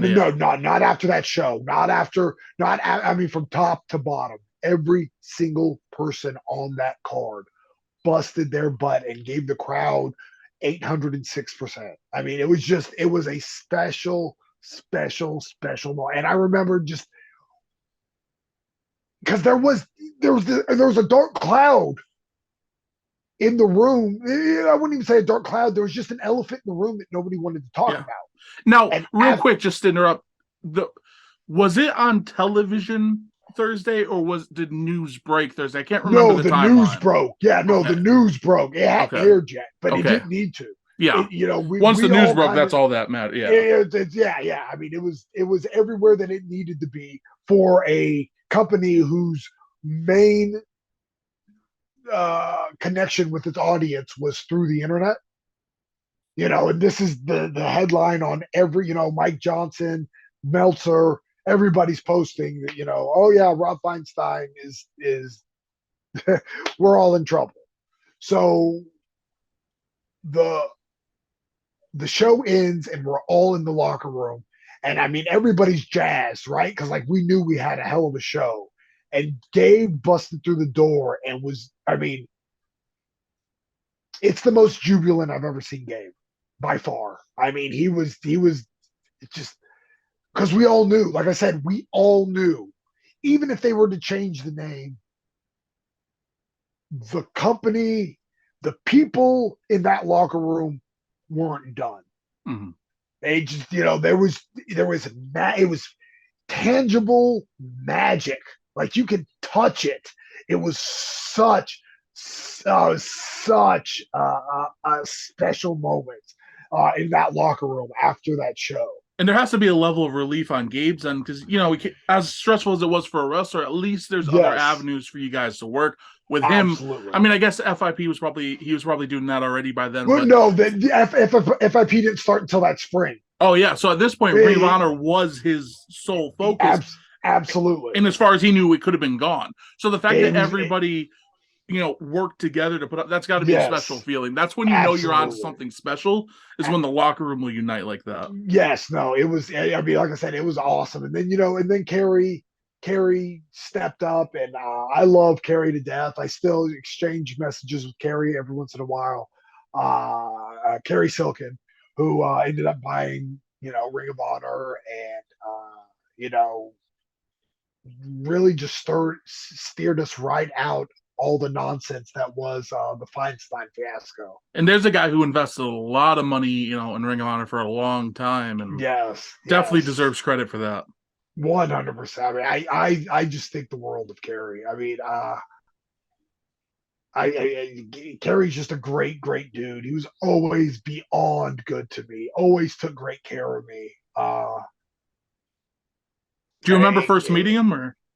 No, the thing is, I don't really have like a "this is Kerry, nice to meet you" situation. Kerry was just kind of always there, right? And Kerry and Jimmy were tight. So when Gabe really started, once Gabe knew he was going to go with me and start giving me, some real opportunities in ROH in 05, Jimmy had already, Jimmy had just come off the Punk feud, so he was a made man. And so whoever hung out with Jimmy was already over with great the feud, office. by the way. That's one of those things that will always have a special place in my heart, just because I can't tell you how many hours Jimmy and I spent on the phone just throwing stuff against the wall for that feud.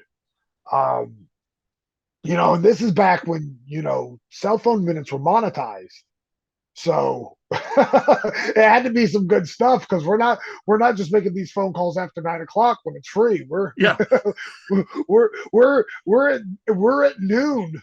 Talk about another conversation that kids won't understand today. You know what I mean? Yes. We're talking at noon and 1:00 about this angle with Punk every day. So it's we're literally spending our money on this angle. That's super cool. Now, I do want to get to the Dusty and Turnbuckle Championship Wrestling, but before we get there, another thing I wanted to bring up. At this point with TNA, you were only occasionally appearing, right? At this point, it started slowing down. Because I was going to ask, I'm pretty sure the RF situation is what led to the TNA and Ring of Honor split. So you were firmly on the Ring of Honor side at that point, I would say, of the two, right? Or 100%. I mean, as far as where I saw myself fitting best, it was ROH. Now, I think I still, because I wasn't contracted, so I kind of had leeway to go wherever I wanted. Like I wasn't an ROH regular at that point. So, and that's kind of what TNA was shying away from. They weren't letting their talent they weren't letting any of their talent do ROH shows. They would have let ROH guys come do the shows if it was necessary, like a Punk. And so, like, I had that open door where I could go back and forth if I wanted to, but I was also very one-track minded, and I want to do this Ring of Honor thing. I think this is the best place for me professionally, and just I had so many friends there that personally, I really enjoyed that locker room. What did you think when the split happened, where TNA wanted to distance themselves from Ring of Honor? Because for a long time there was a lot of shared talent were getting good work on both, but at the same time there is a level of opportunity when people are getting pulled out, and spots open up. And Oh, and that's kind of where I was meant, in that mind frame. It's like I thought it sucked for a lot of the guys just because Ring of Honor was a great place for them. Because again, TNA is a Wednesday show. Yeah. So, a lot of those guys were able to, do the pay-per-view on Wednesday and then do the ROH Friday, Saturday double shots and make pretty good money. I know AJ was doing really well. Red was doing well, like guys like that. And I thought it sucked for them. I think from the TNA standpoint, and that's the one thing I try to do in any kind of situation like that is I try to get both sides, I try to understand both sides angles. Yeah. Whether I agree with them or not is irrelevant. I'm just Mhm. trying to see where a company or a person's standpoint is. And I get it from the TNA standpoint, like, hey, we can't associate with a company whose owner is now in jail. Yeah, Like I think at this point they were starting to venture off where they were starting to get into the TV. So it was probably even more crucial. You can't I get it. Yeah, this thing is like, just imagine if AJ gets hurt Saturday in Dayton and you don't have him for TV for 3 months. Yeah. Right? Like, so like I understood their standpoint. I also, I felt bad for the Ring of Honor, for everything in Ring of Honor because everything dropped. Yeah. So it's, like, even because Jimmy was doing an angle with AJ at the time over the Styles Clash. And like they never got a full clean payoff because AJ wasn't allowed to come in. Yeah. So like, yeah. But on the other side of the coin, hey, 8 roster spots just opened up. Yeah. If I'm only, 8 people are moving one up. Guy. Yeah. I'm only one guy. I only need to take one of those spots. I don't need all 8. No, that makes a lot of sense. So yeah, so it also opened up for opportunity, and that and I think those TNA guys, it worked out well for them. Yeah, I think they did pretty good. Samoa Joe, AJ Styles, I think they're doing all right today. Yeah, Daniel's landed on his feet. He's all right. So Turnbuckle Championship Wrestling, I was not aware that you worked there. Please tell me all about it. Yes. So it's just one of those things where it was a Baron's call. Hello, son. Hey, Bill, what's up? Would you be interested in going to work for Dusty Rhodes? I can't imagine me being more interested in going to work for anybody ever. Yeah. Cool. What a sentence. Yeah, right? I'm like, a bajillion times, yes. And he's like, well, Dusty's got a spot show and he's kind of short on talent. Can you be there Saturday? 1,000,000,000%. So shockingly, it's me and Jimmy. We get there and like it's Dusty and Glacier and Barry Windham was on this first show. And it's just like, dude, you're Dusty freaking Rhodes. And I mean, he was everything I ever wanted Dusty Rhodes to be. He was the coolest guy. I mean, he was just, oh baby, I got some stuff for you. Full on, oh Dusty. My God. Yeah, I mean, just full boogie, like, oh my God. And like, as a kid, I loved the Akeem, the African Dream. Just because like I got the play on Dusty, and one of my all-time favorite Coliseum home video matches is Dusty versus Akeem in the Garden. Where I mean they start off and Dusty gives Akeem the elbow and Akeem starts selling, but as he's selling, he's doing the dance. And then Dusty gets behind him, mocking the dance. And this is like a minute and a half of Akeem just selling this elbow around the ring and Dusty behind him mocking him. And I'm just like, this is everything I want from pro wrestling. It was just pure brilliance. So I had to talk to Dusty about like, dude, I just watched you and Akeem. Oh, baby, Big George. Oh, Big George was so easy to work with. Oh, I would wind up this thing right here and I'd blast him in the skull and he'd start doing that wibble wobble and I would wibble wobble with him and the people would just eat it. You would have thought I gave everybody a spoon on the way to the ring. And I'm just like, oh my God, this is my life. Does anybody like, yeah, this is what 2000, 2001. Camera phones aren't a thing, but Lord knows if they were. Oh yeah. Oh, I would. But so, but the best part about all of it. So I'm working. I'm working with Jimmy. We're sitting in chairs and I'm facing Jimmy. Jimmy's back is to the wall. And we're just talking. Who Lord only knows what we're talking about. Probably something stupid, right? Mm-hmm. And so we're just having back and forth, Sal and Jimmy talk, and all of a sudden Jimmy's eyes triple in size. He looks like he's got Simpson eyes. And I'm like, Jimmy, what's going on? And he goes, Sal,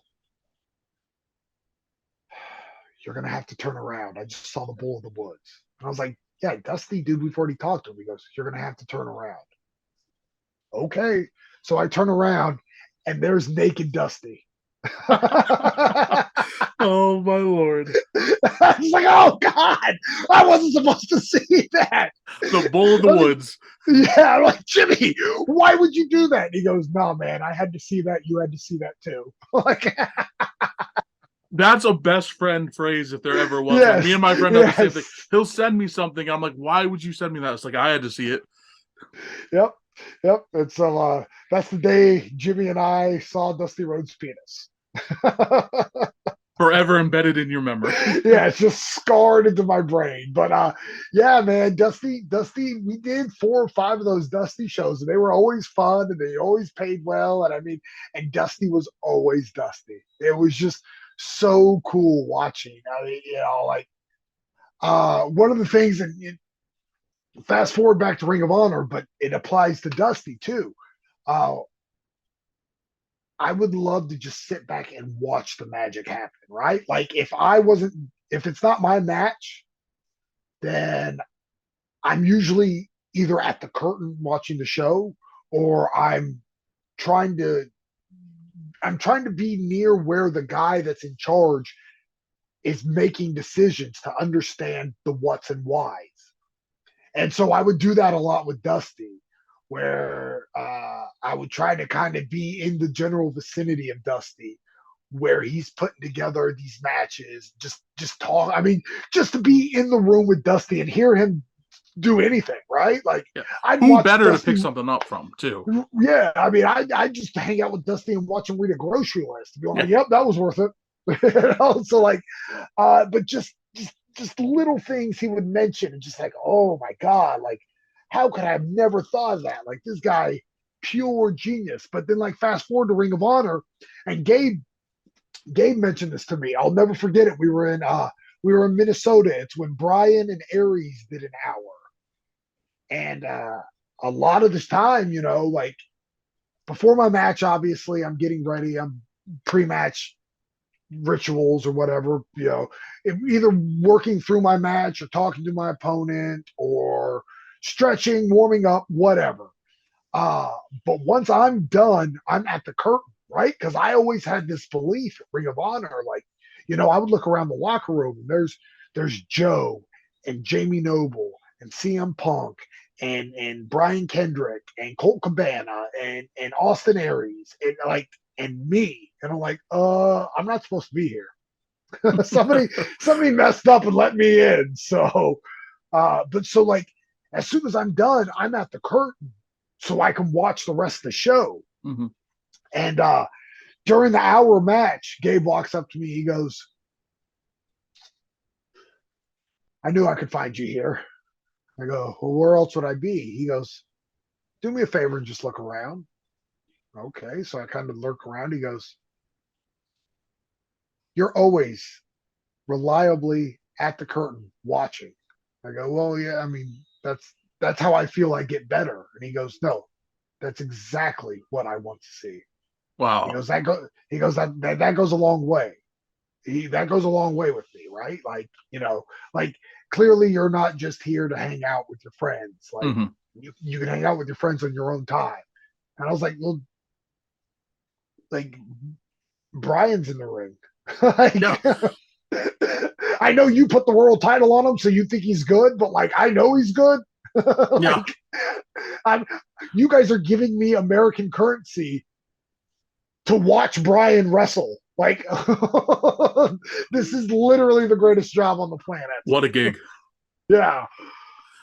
So, and that's a habit of mine I'm trying to break. I keep saying "so" as my transition. Hate it, hate it. Oh, I'm yeah, not yeah. I'm not a professional broadcaster, so I have these little habits that I'm just now realizing I have, and I'm like, oh, I gotta fix that. Yeah, But I understand. when you, However, yeah, however, anyway, transition word. When you were with Dusty, did Dustin Rhodes ever come down? Because I know, he was in and out of the big companies. Was Dustin ever there? And when did you no, I first know. work with him? I never got to see Dustin at the turnbuckle shows. I'd run into him a lot at once I started doing the WWE stuff and TNA stuff is when I got to All right. meet Dustin and know Dustin. But yeah, unfortunately, it was just one of those things where Dustin had done like 2 shows before my first one, and so I thought there might be a chance, but he just for whatever reason it's just Ships the passing in stars the weren't night always aligned. missed each Yeah, other. exactly. Yeah, yeah. Did you work at all with Cody during his independent run? No, and I was he did commentary on a couple of my matches, but I did a couple shows with Cody, but I never got to tie up with him, which was bucket list stuff. But again, it's just one of those things where the stars weren't aligned. But I would have, I mean, to this day, uh, I ran into him so earlier this year after he returned to WWE before he got injured. I was an extra, and it was just his dog had actually come up to me, and so I'm playing with the dog, and Cody comes up. He goes, "Oh, I'm sorry, he doesn't ever know where he's going." I was like, "Do any of us?" Yeah. It was like, "That's the most valid thing I've heard all day." I was like, "Yeah, that's what I try to provide." I go, "But no, it's dog's beautiful. It's not a problem at all." But no, like I'm pretty tight with Seth Rollins, Mhm. and so he's told me he kind of wants me. He wants me to share Dusty stories with Cody. The next time we're in the same building together, because he knows that Cody's a real big. He loves to hear stories about his dad, Yeah. and Rollins knows I've got my own Dusty stories. So he's told me he wants to make that date happen. So we'll see. Yeah, super cool. And you talk about an amazing rivalry. Cody and Seth has been a recent rivalry that's already going to So go good. down in history as one of the all-time Yes. best. Yes. So good. I mean, this thing is I messaged like I said, Rollins, I've known Rollins since his time of Black Days, and for whatever reason, we just hit it off, and he's a really good friend of mine, and I love him to death. But like, he's one of those guys that like I'm just constantly befuddled by how good he is. Yeah.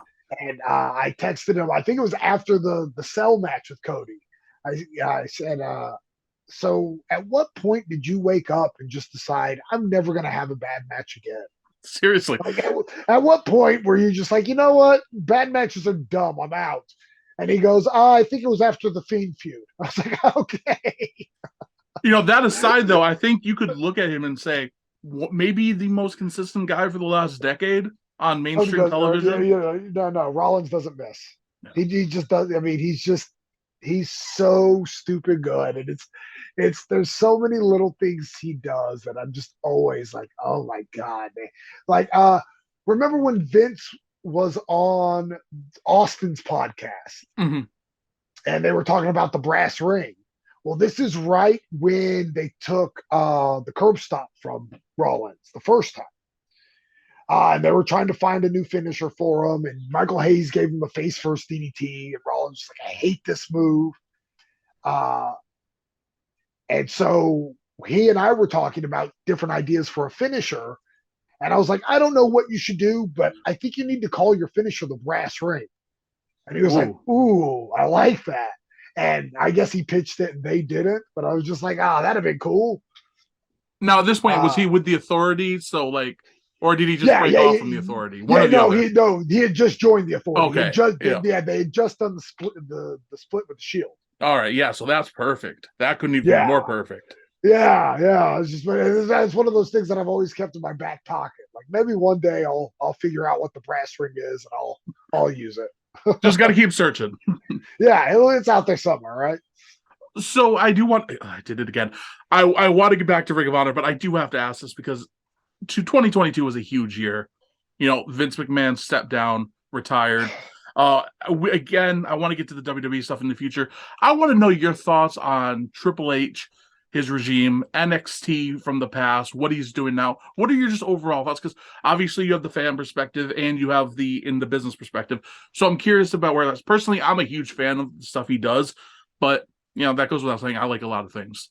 Yeah, well, I mean, where when Triple H is in charge, what has he done that anybody that is universally hated? Yeah, yeah. Right?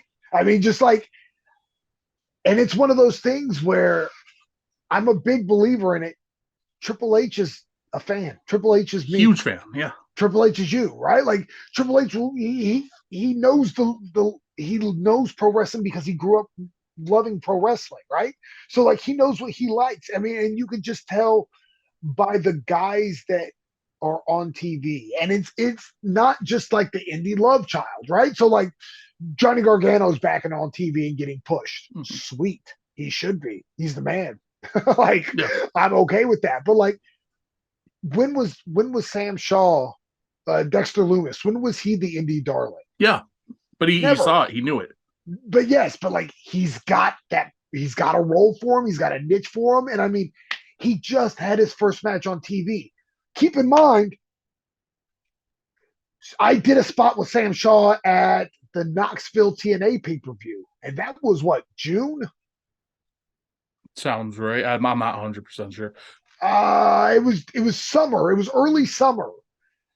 It was Sam's first weekend, and I've known Sam for a while, but it was Sam's first weekend with NWA.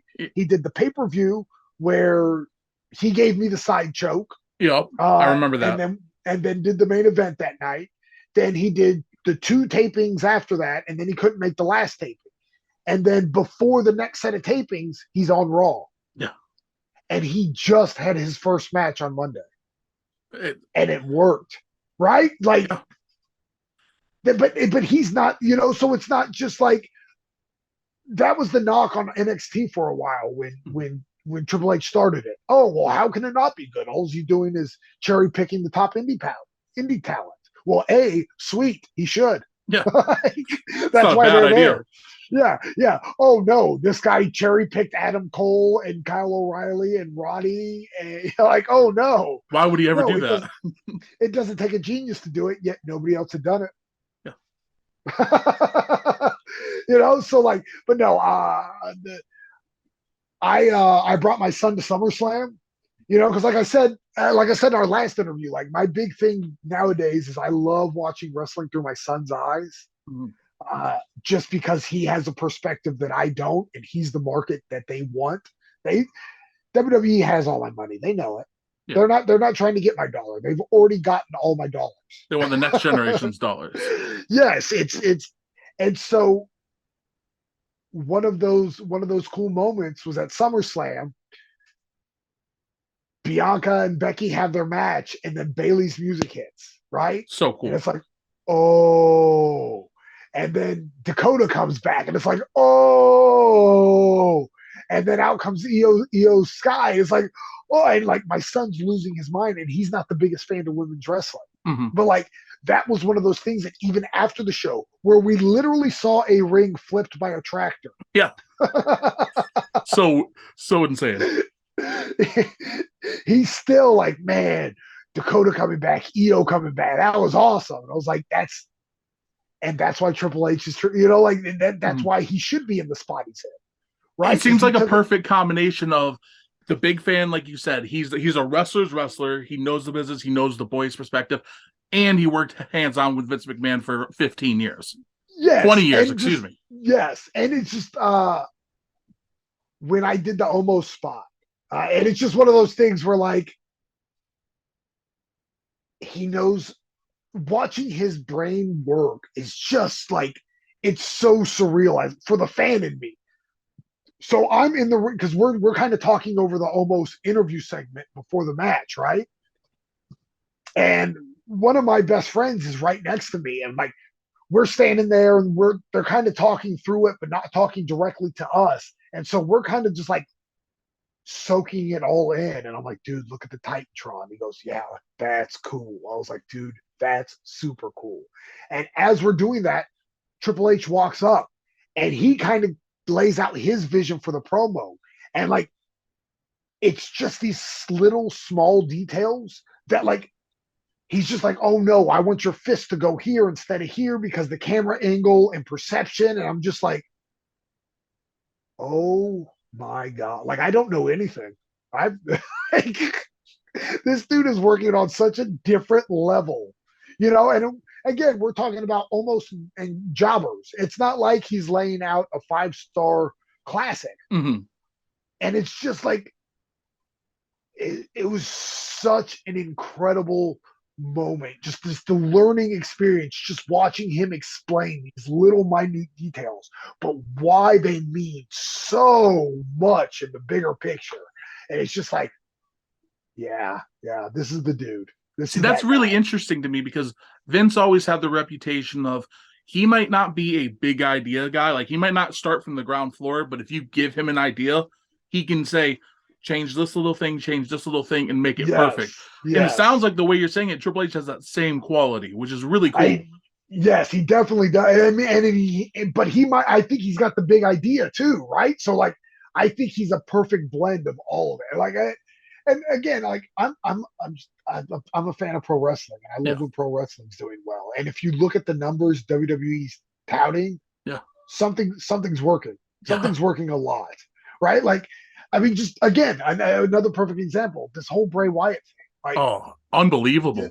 My son couldn't wait to watch Raw to scan the QR code. Like every segment he's glued to the screen because he wants to find that QR code before anybody else. And it gets the internet talking. Everybody's buzzing about it. And then when they finally did that reveal at the pay-per-view, because I did a show that night. Mm-hmm. So we watched Extreme Rules on delay, right? So like that's one of those phones off. I'm not talking to anybody. I've got to stay away from not just social media because I can't have somebody accidentally text me. Yeah. So I've got, my phone's on airplane mode until we get home, and then we put on the pay-per-view. And I mean, it's 2:00 in the morning and the show's going off the air, and he's like, oh man. And then they do the Bray thing, and he's just like, oh, and he's, he couldn't sleep for another 3 hours. And I'm like, dude, it's 2:00 and I wrestled tonight. Leave me all the way alone. Yeah. Like, good thing pay-per-views are on Saturdays now instead of Sundays. Yeah, dude, daddy needs a nap. I love you. We'll celebrate this in the morning with donuts. Get out of my face completely. But like, that's the stuff. It's just like, how can you say anything bad about what he's done? Like, he has a clear appreciation for the big time stuff, and then the fundamental hardcore wrestling. I mean, Cruiserweight Classic, the Mae Young Classic, 205 Live, NXT UK. You have all these things that really appeal to the hardcore fan. Personally, that's really like, I grew up in the Attitude Era and the new generation, right? So I love that stuff. But my sensibilities these days tend to be more towards the Cruiserweight Classic, NXT, 205 Live, that kind of stuff. So the fact that he can merge that with Brock Lesnar driving a tractor down and flipping the ring, exactly, Bray Wyatt, and having it make sense. And another thing, and I'm sorry, I'm going off, but no, you're good. They're including a lot of random thing happens in the background of this segment, which I love. I love it. So I used to help produce a show in Warner Robins called Rampage Pro Wrestling, and my big vision for this show, because we were running out of basically a Chuck E. Cheese. It was a family fun center. That's cool. But there was a hallway in the back, and I wanted the hallway to be the epicenter of everything, right? Mm-hmm. So like, you have your matches in the ring or whatever, but anything that happens backstage, something happens in this hallway where like somebody opens up a door that's not supposed to be there, or just to start a feud, one guy passes the a guy after his loss and says something, or whatever. But I just wanted this. I had this vision of this hallway where this is where what you see in the ring carries over to. Mm-hmm. And fast forward, and clearly this is not an idea taken from me, but it's just almost like a manifestation of what Triple H is doing now, where you see in the background these little things that are just, might not have something to do with immediately what's on the screen, but it might. But there's always something going on. No.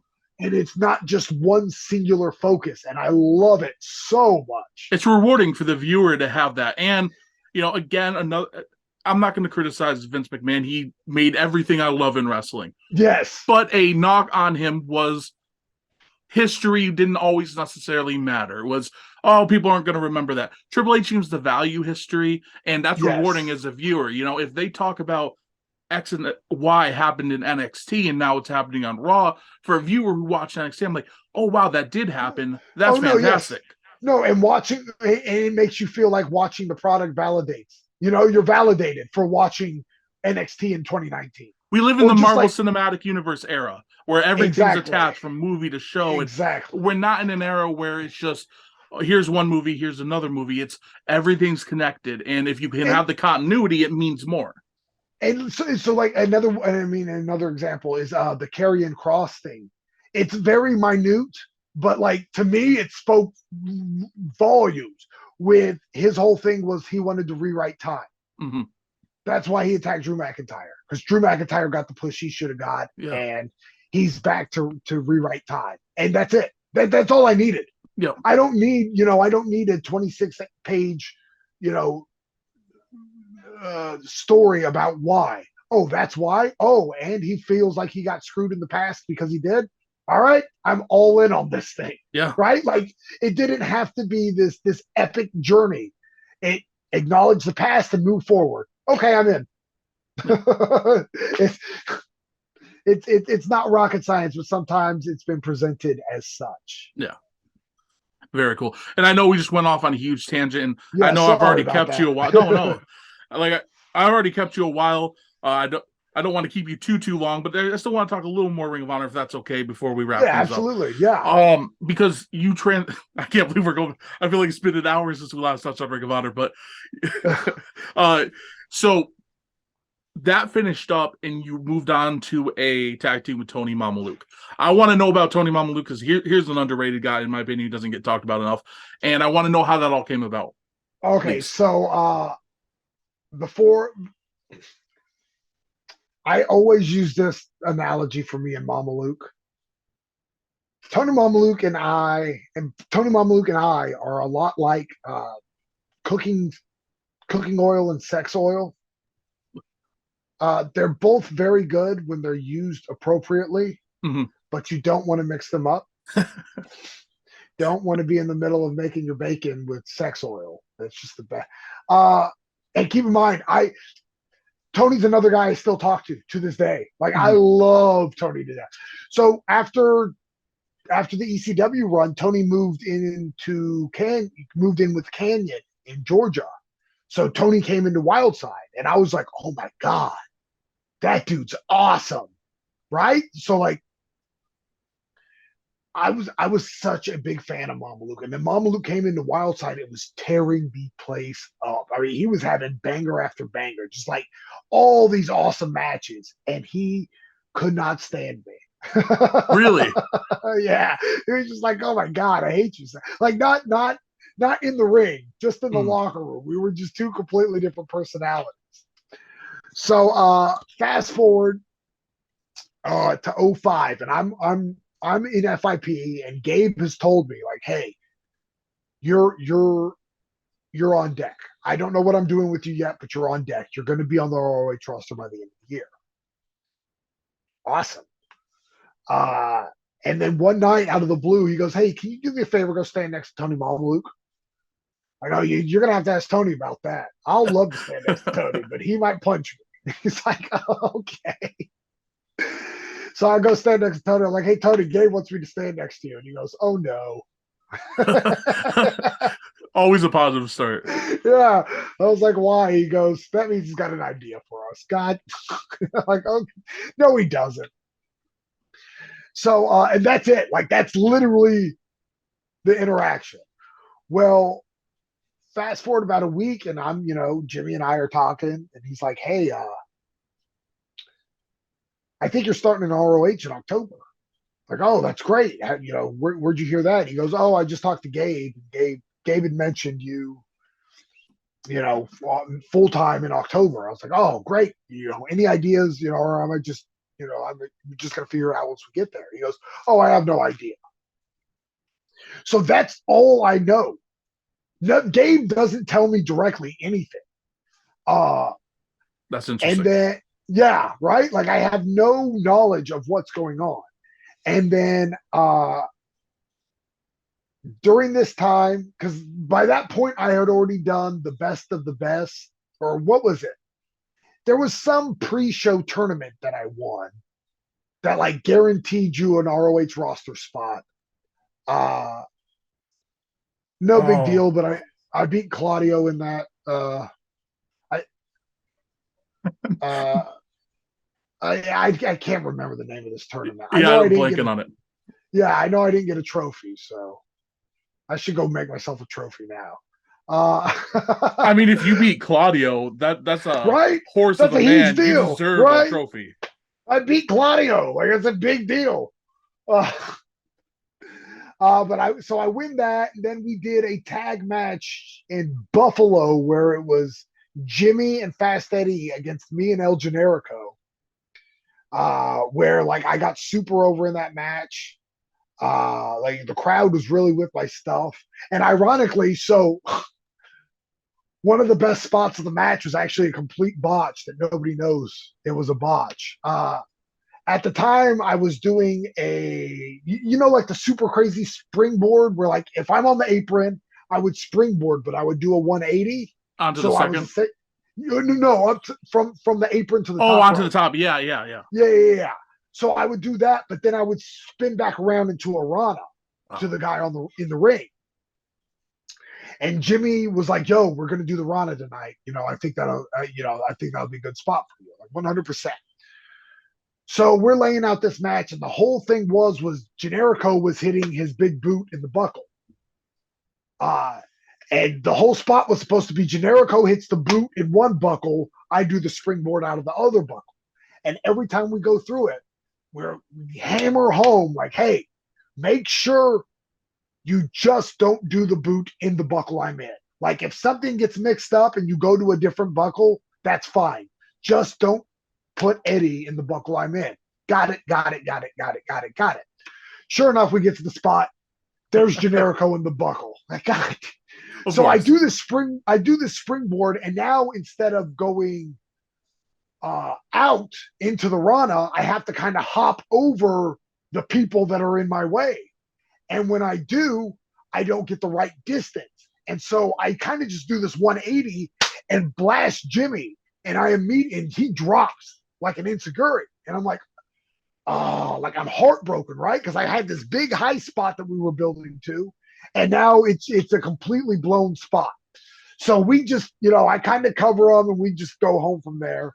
And I'm on my way to the back after the match. And the first person that meets me through the curtain is Brian Kendrick. Hmm. And he's like, he goes, hey man, are you upset? I go, yeah, I'm a little upset. I blew my high spot. And he goes, what? And I go, I blew my Rana. I think it was pretty noticeable. He goes, you did a Rana? I go, no, that's the problem. And as we're having this conversation, Gabe comes up and he goes, oh my God, that insecurity was awesome. Don't ever hit that unless it's the finish. And I'm kind of like in my head, like, what What insecurity? insecurity? Yeah. Yeah, like, no, Sammy did the boot. Like, what insecurity? I'm like, okay, Gabe, like I don't argue with it. I was just like, I'll figure it out later. Okay, Gabe, yes, thank you so much. And then Gabe leaves and Spanky goes, he's talking about your blown Rana. And I was like, is he burying me? And he goes, no, everybody thought it was a kick. It looked like a kick. Just do it as a kick. And don't ever let anybody don't tell people you messed up.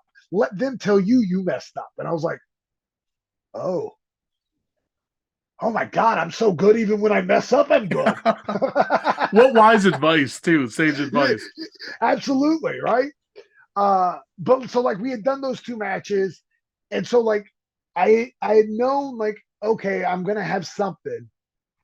And it literally, so Gabe announces on the internet, I'm wrestling Mama Luke.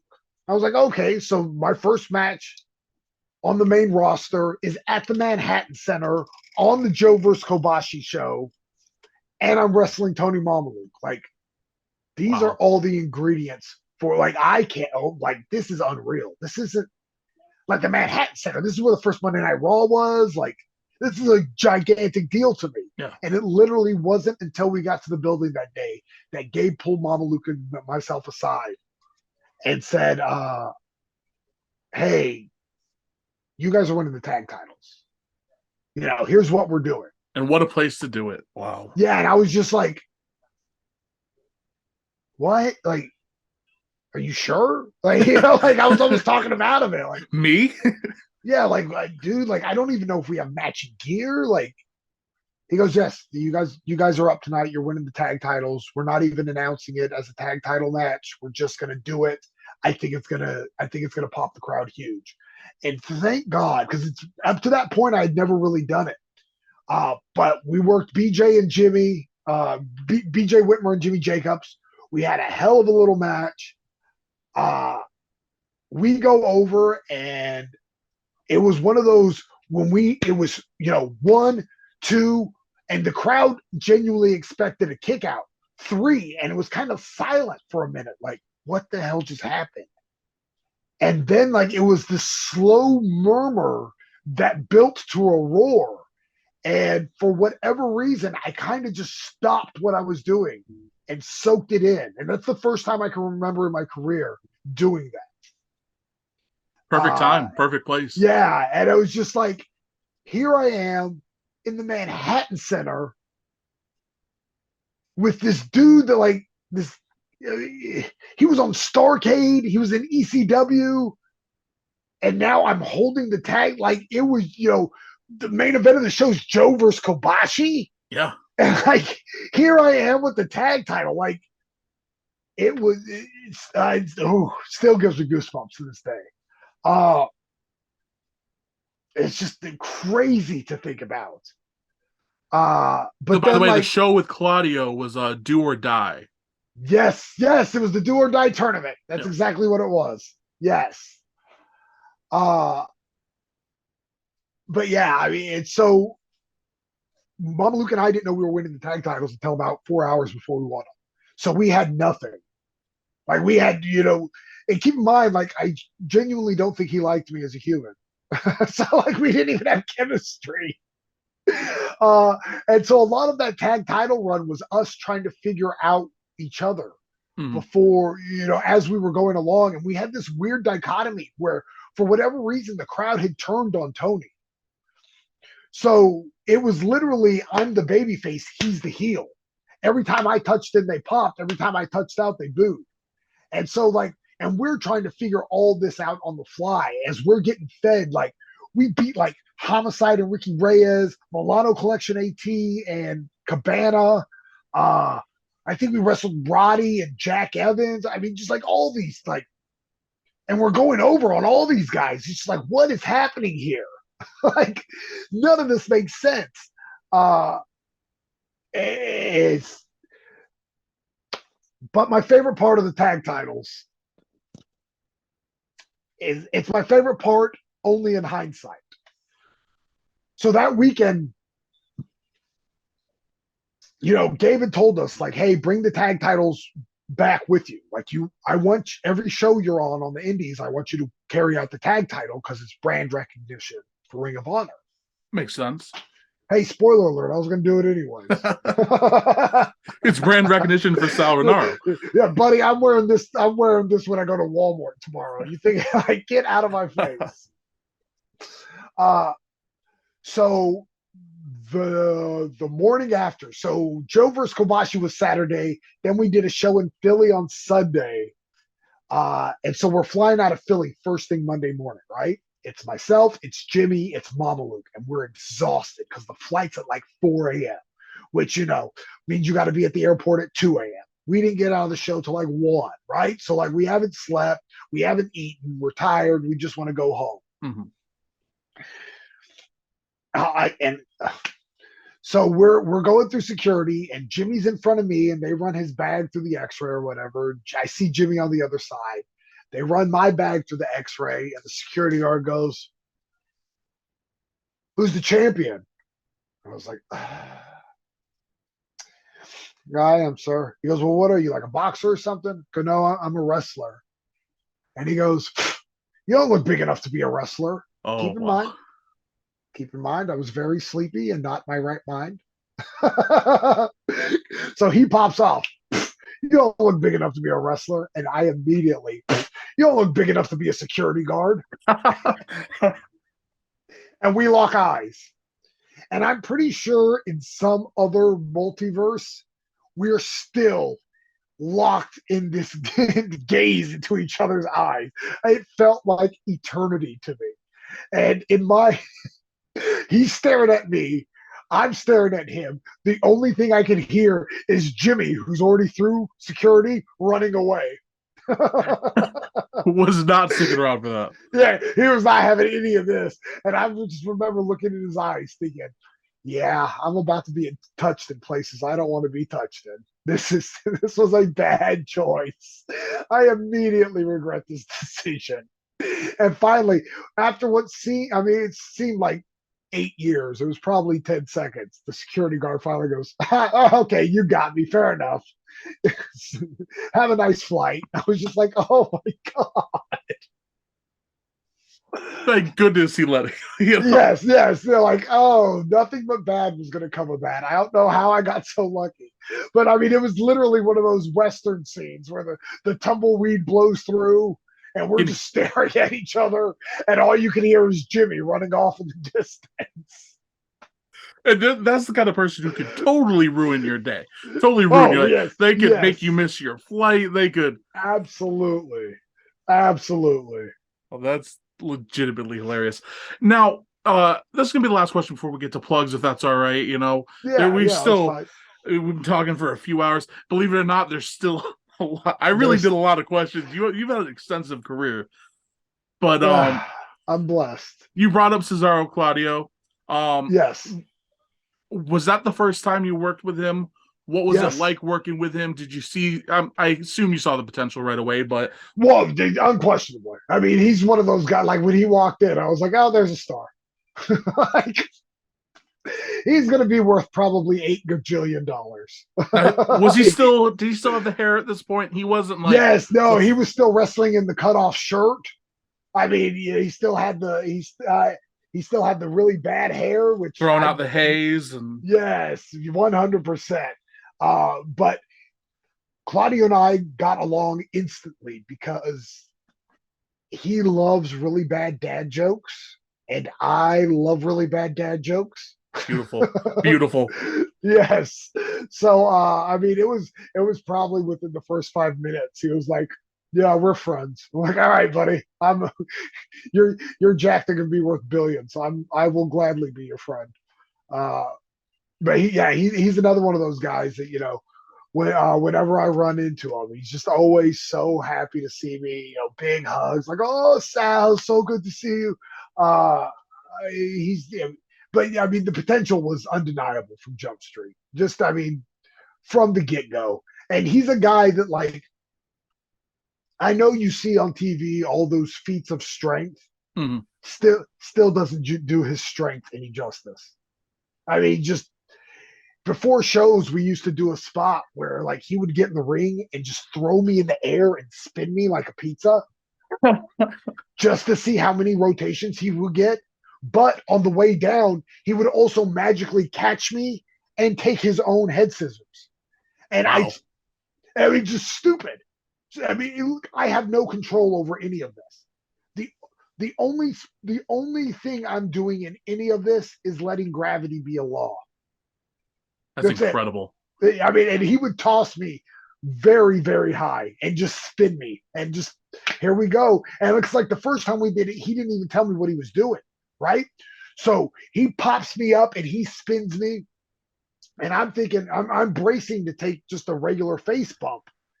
And then I feel him grab me and take, like I just feel him grab me. And like, I don't know what's happened. But then I hear him bump as I land. And I was like, what the hell just happened? And, the guys in the ring were like, oh my God, that was incredible. And I'm like, what You just don't even know what happened? happened. Yeah. And he's like, oh, yes, I do this all the time. Well, like with humans, like that's not how people train. It would be impressive enough if he was just strong. But he's strong, he's fast, he can do high flying, he can do Yes, no, submissions, he can strike. yes, he's He the knows greatest. a million languages. Yes, he's the greatest base I've ever been in the ring with. I mean, he Yeah. could just do anything. I mean, Him and Quack had some. yes, just incredible stuff. Uh, which speaking of, so like, uh, I'm pretty sure to this day I'm still the only person to tap out to the giant swing. How did that happen? So I worked Claudio for Chikara at the ECW arena. On top of all of it, I tapped out to the giant swing at the ECW arena. Honestly, the perfect place, But so we've got a singles match, and it's again like we're both we have very similar sense of humors. So like this is not your typical wrestling match. We're just doing stuff to pop ourselves. Like at one point, like I'm trying to test the strength him, and he puts his hands up, and obviously I can't reach it. So I pull a bill out of my pocket and throw it on the ground. And Bryce was the referee. He bends over to get it. And when he bends over to get it, I get on his shoulders. So now we're test the strength while I'm in a chicken position with Bryce. And we're going all the way. I mean, we're doing the whole WrestleMania 6 Hogan Warrior. Like we're working this test the strength. That's incredible. But finally we get to blah, blah, blah, blah, blah, blah, blah, blah. He does 10 rotations of the giant swing, right? Sets me down. He's still got my legs hooked, but he puts me down. 1, 2, I kick out. So we do another 10 rotations. Puts me down. 1, 2, I kick out. What do you say? Never. Fighting Another spirit. 10. Yes, another 10 rotations of this giant swing. 1, 2, big kick out. He does giant swing again. And right at 10, he sets me down and I just tap. No more. Just because we thought it was so absurd. It But is like the crowd, but it was one of those things that like in a different audience would have completely crapped all over it. But like you got to know your audience, right? Chikara, yeah. Yes, these people loved it. I mean, it was the perfect finish for this match. It was pure absurdity, but it's everything it was supposed to be. It was so much fun, and I tapped out to a giant swing in the ECW arena. What a story! What a memory! That's a real sentence, and might be what's on my tombstone. We'll see. I mean, that would deserve to be there. Not gonna lie. So I don't want to get into this now because, like I said, we're over 2 hours into the interview, and I appreciate your time, and you're so giving with your time. And I don't know if we'll be lucky enough to do a third one. I hope I am because you're fantastic to talk to. But I am curious if we do a third one. How much Chikara did you do? Or is there stories for Chikara? Because just no, that was one of those the carrot that always was dangled in front of me that never. I only did a couple Chikara shows, and it was all timing. It was all timing because Quack really dug me. He would always, he would constantly put me over. I did those. Because that weekend I worked Quack on night 1, I worked Claudio on night 2, and then I did the last King of the Trios tournament. I actually, it was me, Jimmy, and Nana doing the embassy. Very cool. Which was actually which was the last time I got to team with Jimmy. So even more special. Yeah, no, it will always be one of those. it will always hold a very, very special place in my heart. Plus, Nick Gage wrestled Scott Steiner that night, so it was just a night of wild things. Probably equally wild. Yes. Yeah, because Chikara is just such an interesting place, and there's a lot of stories. I feel like not enough people talk about their time in Chikara, so I'm always looking to hear more about it and Yeah, no, interactions it with was. Quack. And Yeah, if like I said, it's one of those things that, like, if the timing would have been right, I think I would have been there every weekend. But it just nothing ever worked out for us. But it was always something on the table that both parties were very interested in. We just couldn't make it work. that makes sense. And like I said, you've had such a crazy career. Again, we didn't get into NWA, didn't get to Yeah. Wrestling Road Diaries, which is something I'm dying to hear. I really want to know more about IWA Mid South, because that's Okay. that's Yeah. a, that's quite. So there's a lot, but I thank you so much for your time. You're an Oh, excellent storyteller. absolutely. Thank you so There's a much. reason why you're so good in professional wrestling. Clearly, it carries over to your interviews. I try. Let's just get to plugs again, just so people know what to check out. I know there's also that book. I'd love to hear it all again, please. Yeah. So you can follow me at Sal Rinauro on Twitter, Sal_Rinauro on Instagram. Yeah, you can follow. Most importantly, you can check me out on prowrestlingtees.com/Sal Rinauro. I really like it when people buy my stuff. That's really Definitely do that. Definitely do that. it's really super cool when people do that. And then the book, Wrestleville, the Pro Wrestling Vault. This is volume 2 by a guy named Vinny Barry. I mean, it's just like I said, it's like you look at the cover, Kamala, Jazz, Bobby Eaton, Sal Rinauro. Perfect. One of these things are definitely not like the other, but you can check it out on wrestleville.com. I mean, it's a very interesting read, and it's all the chapters. It's a breakdown of multiple people, and so we're talking 4 or 5 pages per chapter. So it's a very easy and digestible read. You got to go to the bathroom, you get a chapter in. It's a win-win for everybody, right? And for those who do want to see, your Twitter, your social media, Pro Wrestling Tees, at the end of every video we're doing and in the description, it has a link to the Pro Wrestling Tees, so you can click and go right there, order it right away, nice and easy. Thank you. Yes. Also, subscribe to the channel. Follow us on Twitter at Armbars Sidebar. Follow us on Instagram at Armbars and Sidebars. And we're on YouTube, Armbars and Sidebars. So, Sal, you're incredible. Thank you so much for giving your time. No, thank you for having me. Wonderful interview. I hope you have a good night. And for everyone else, thank you for checking out episode 4. See you next time for episode 5. Later.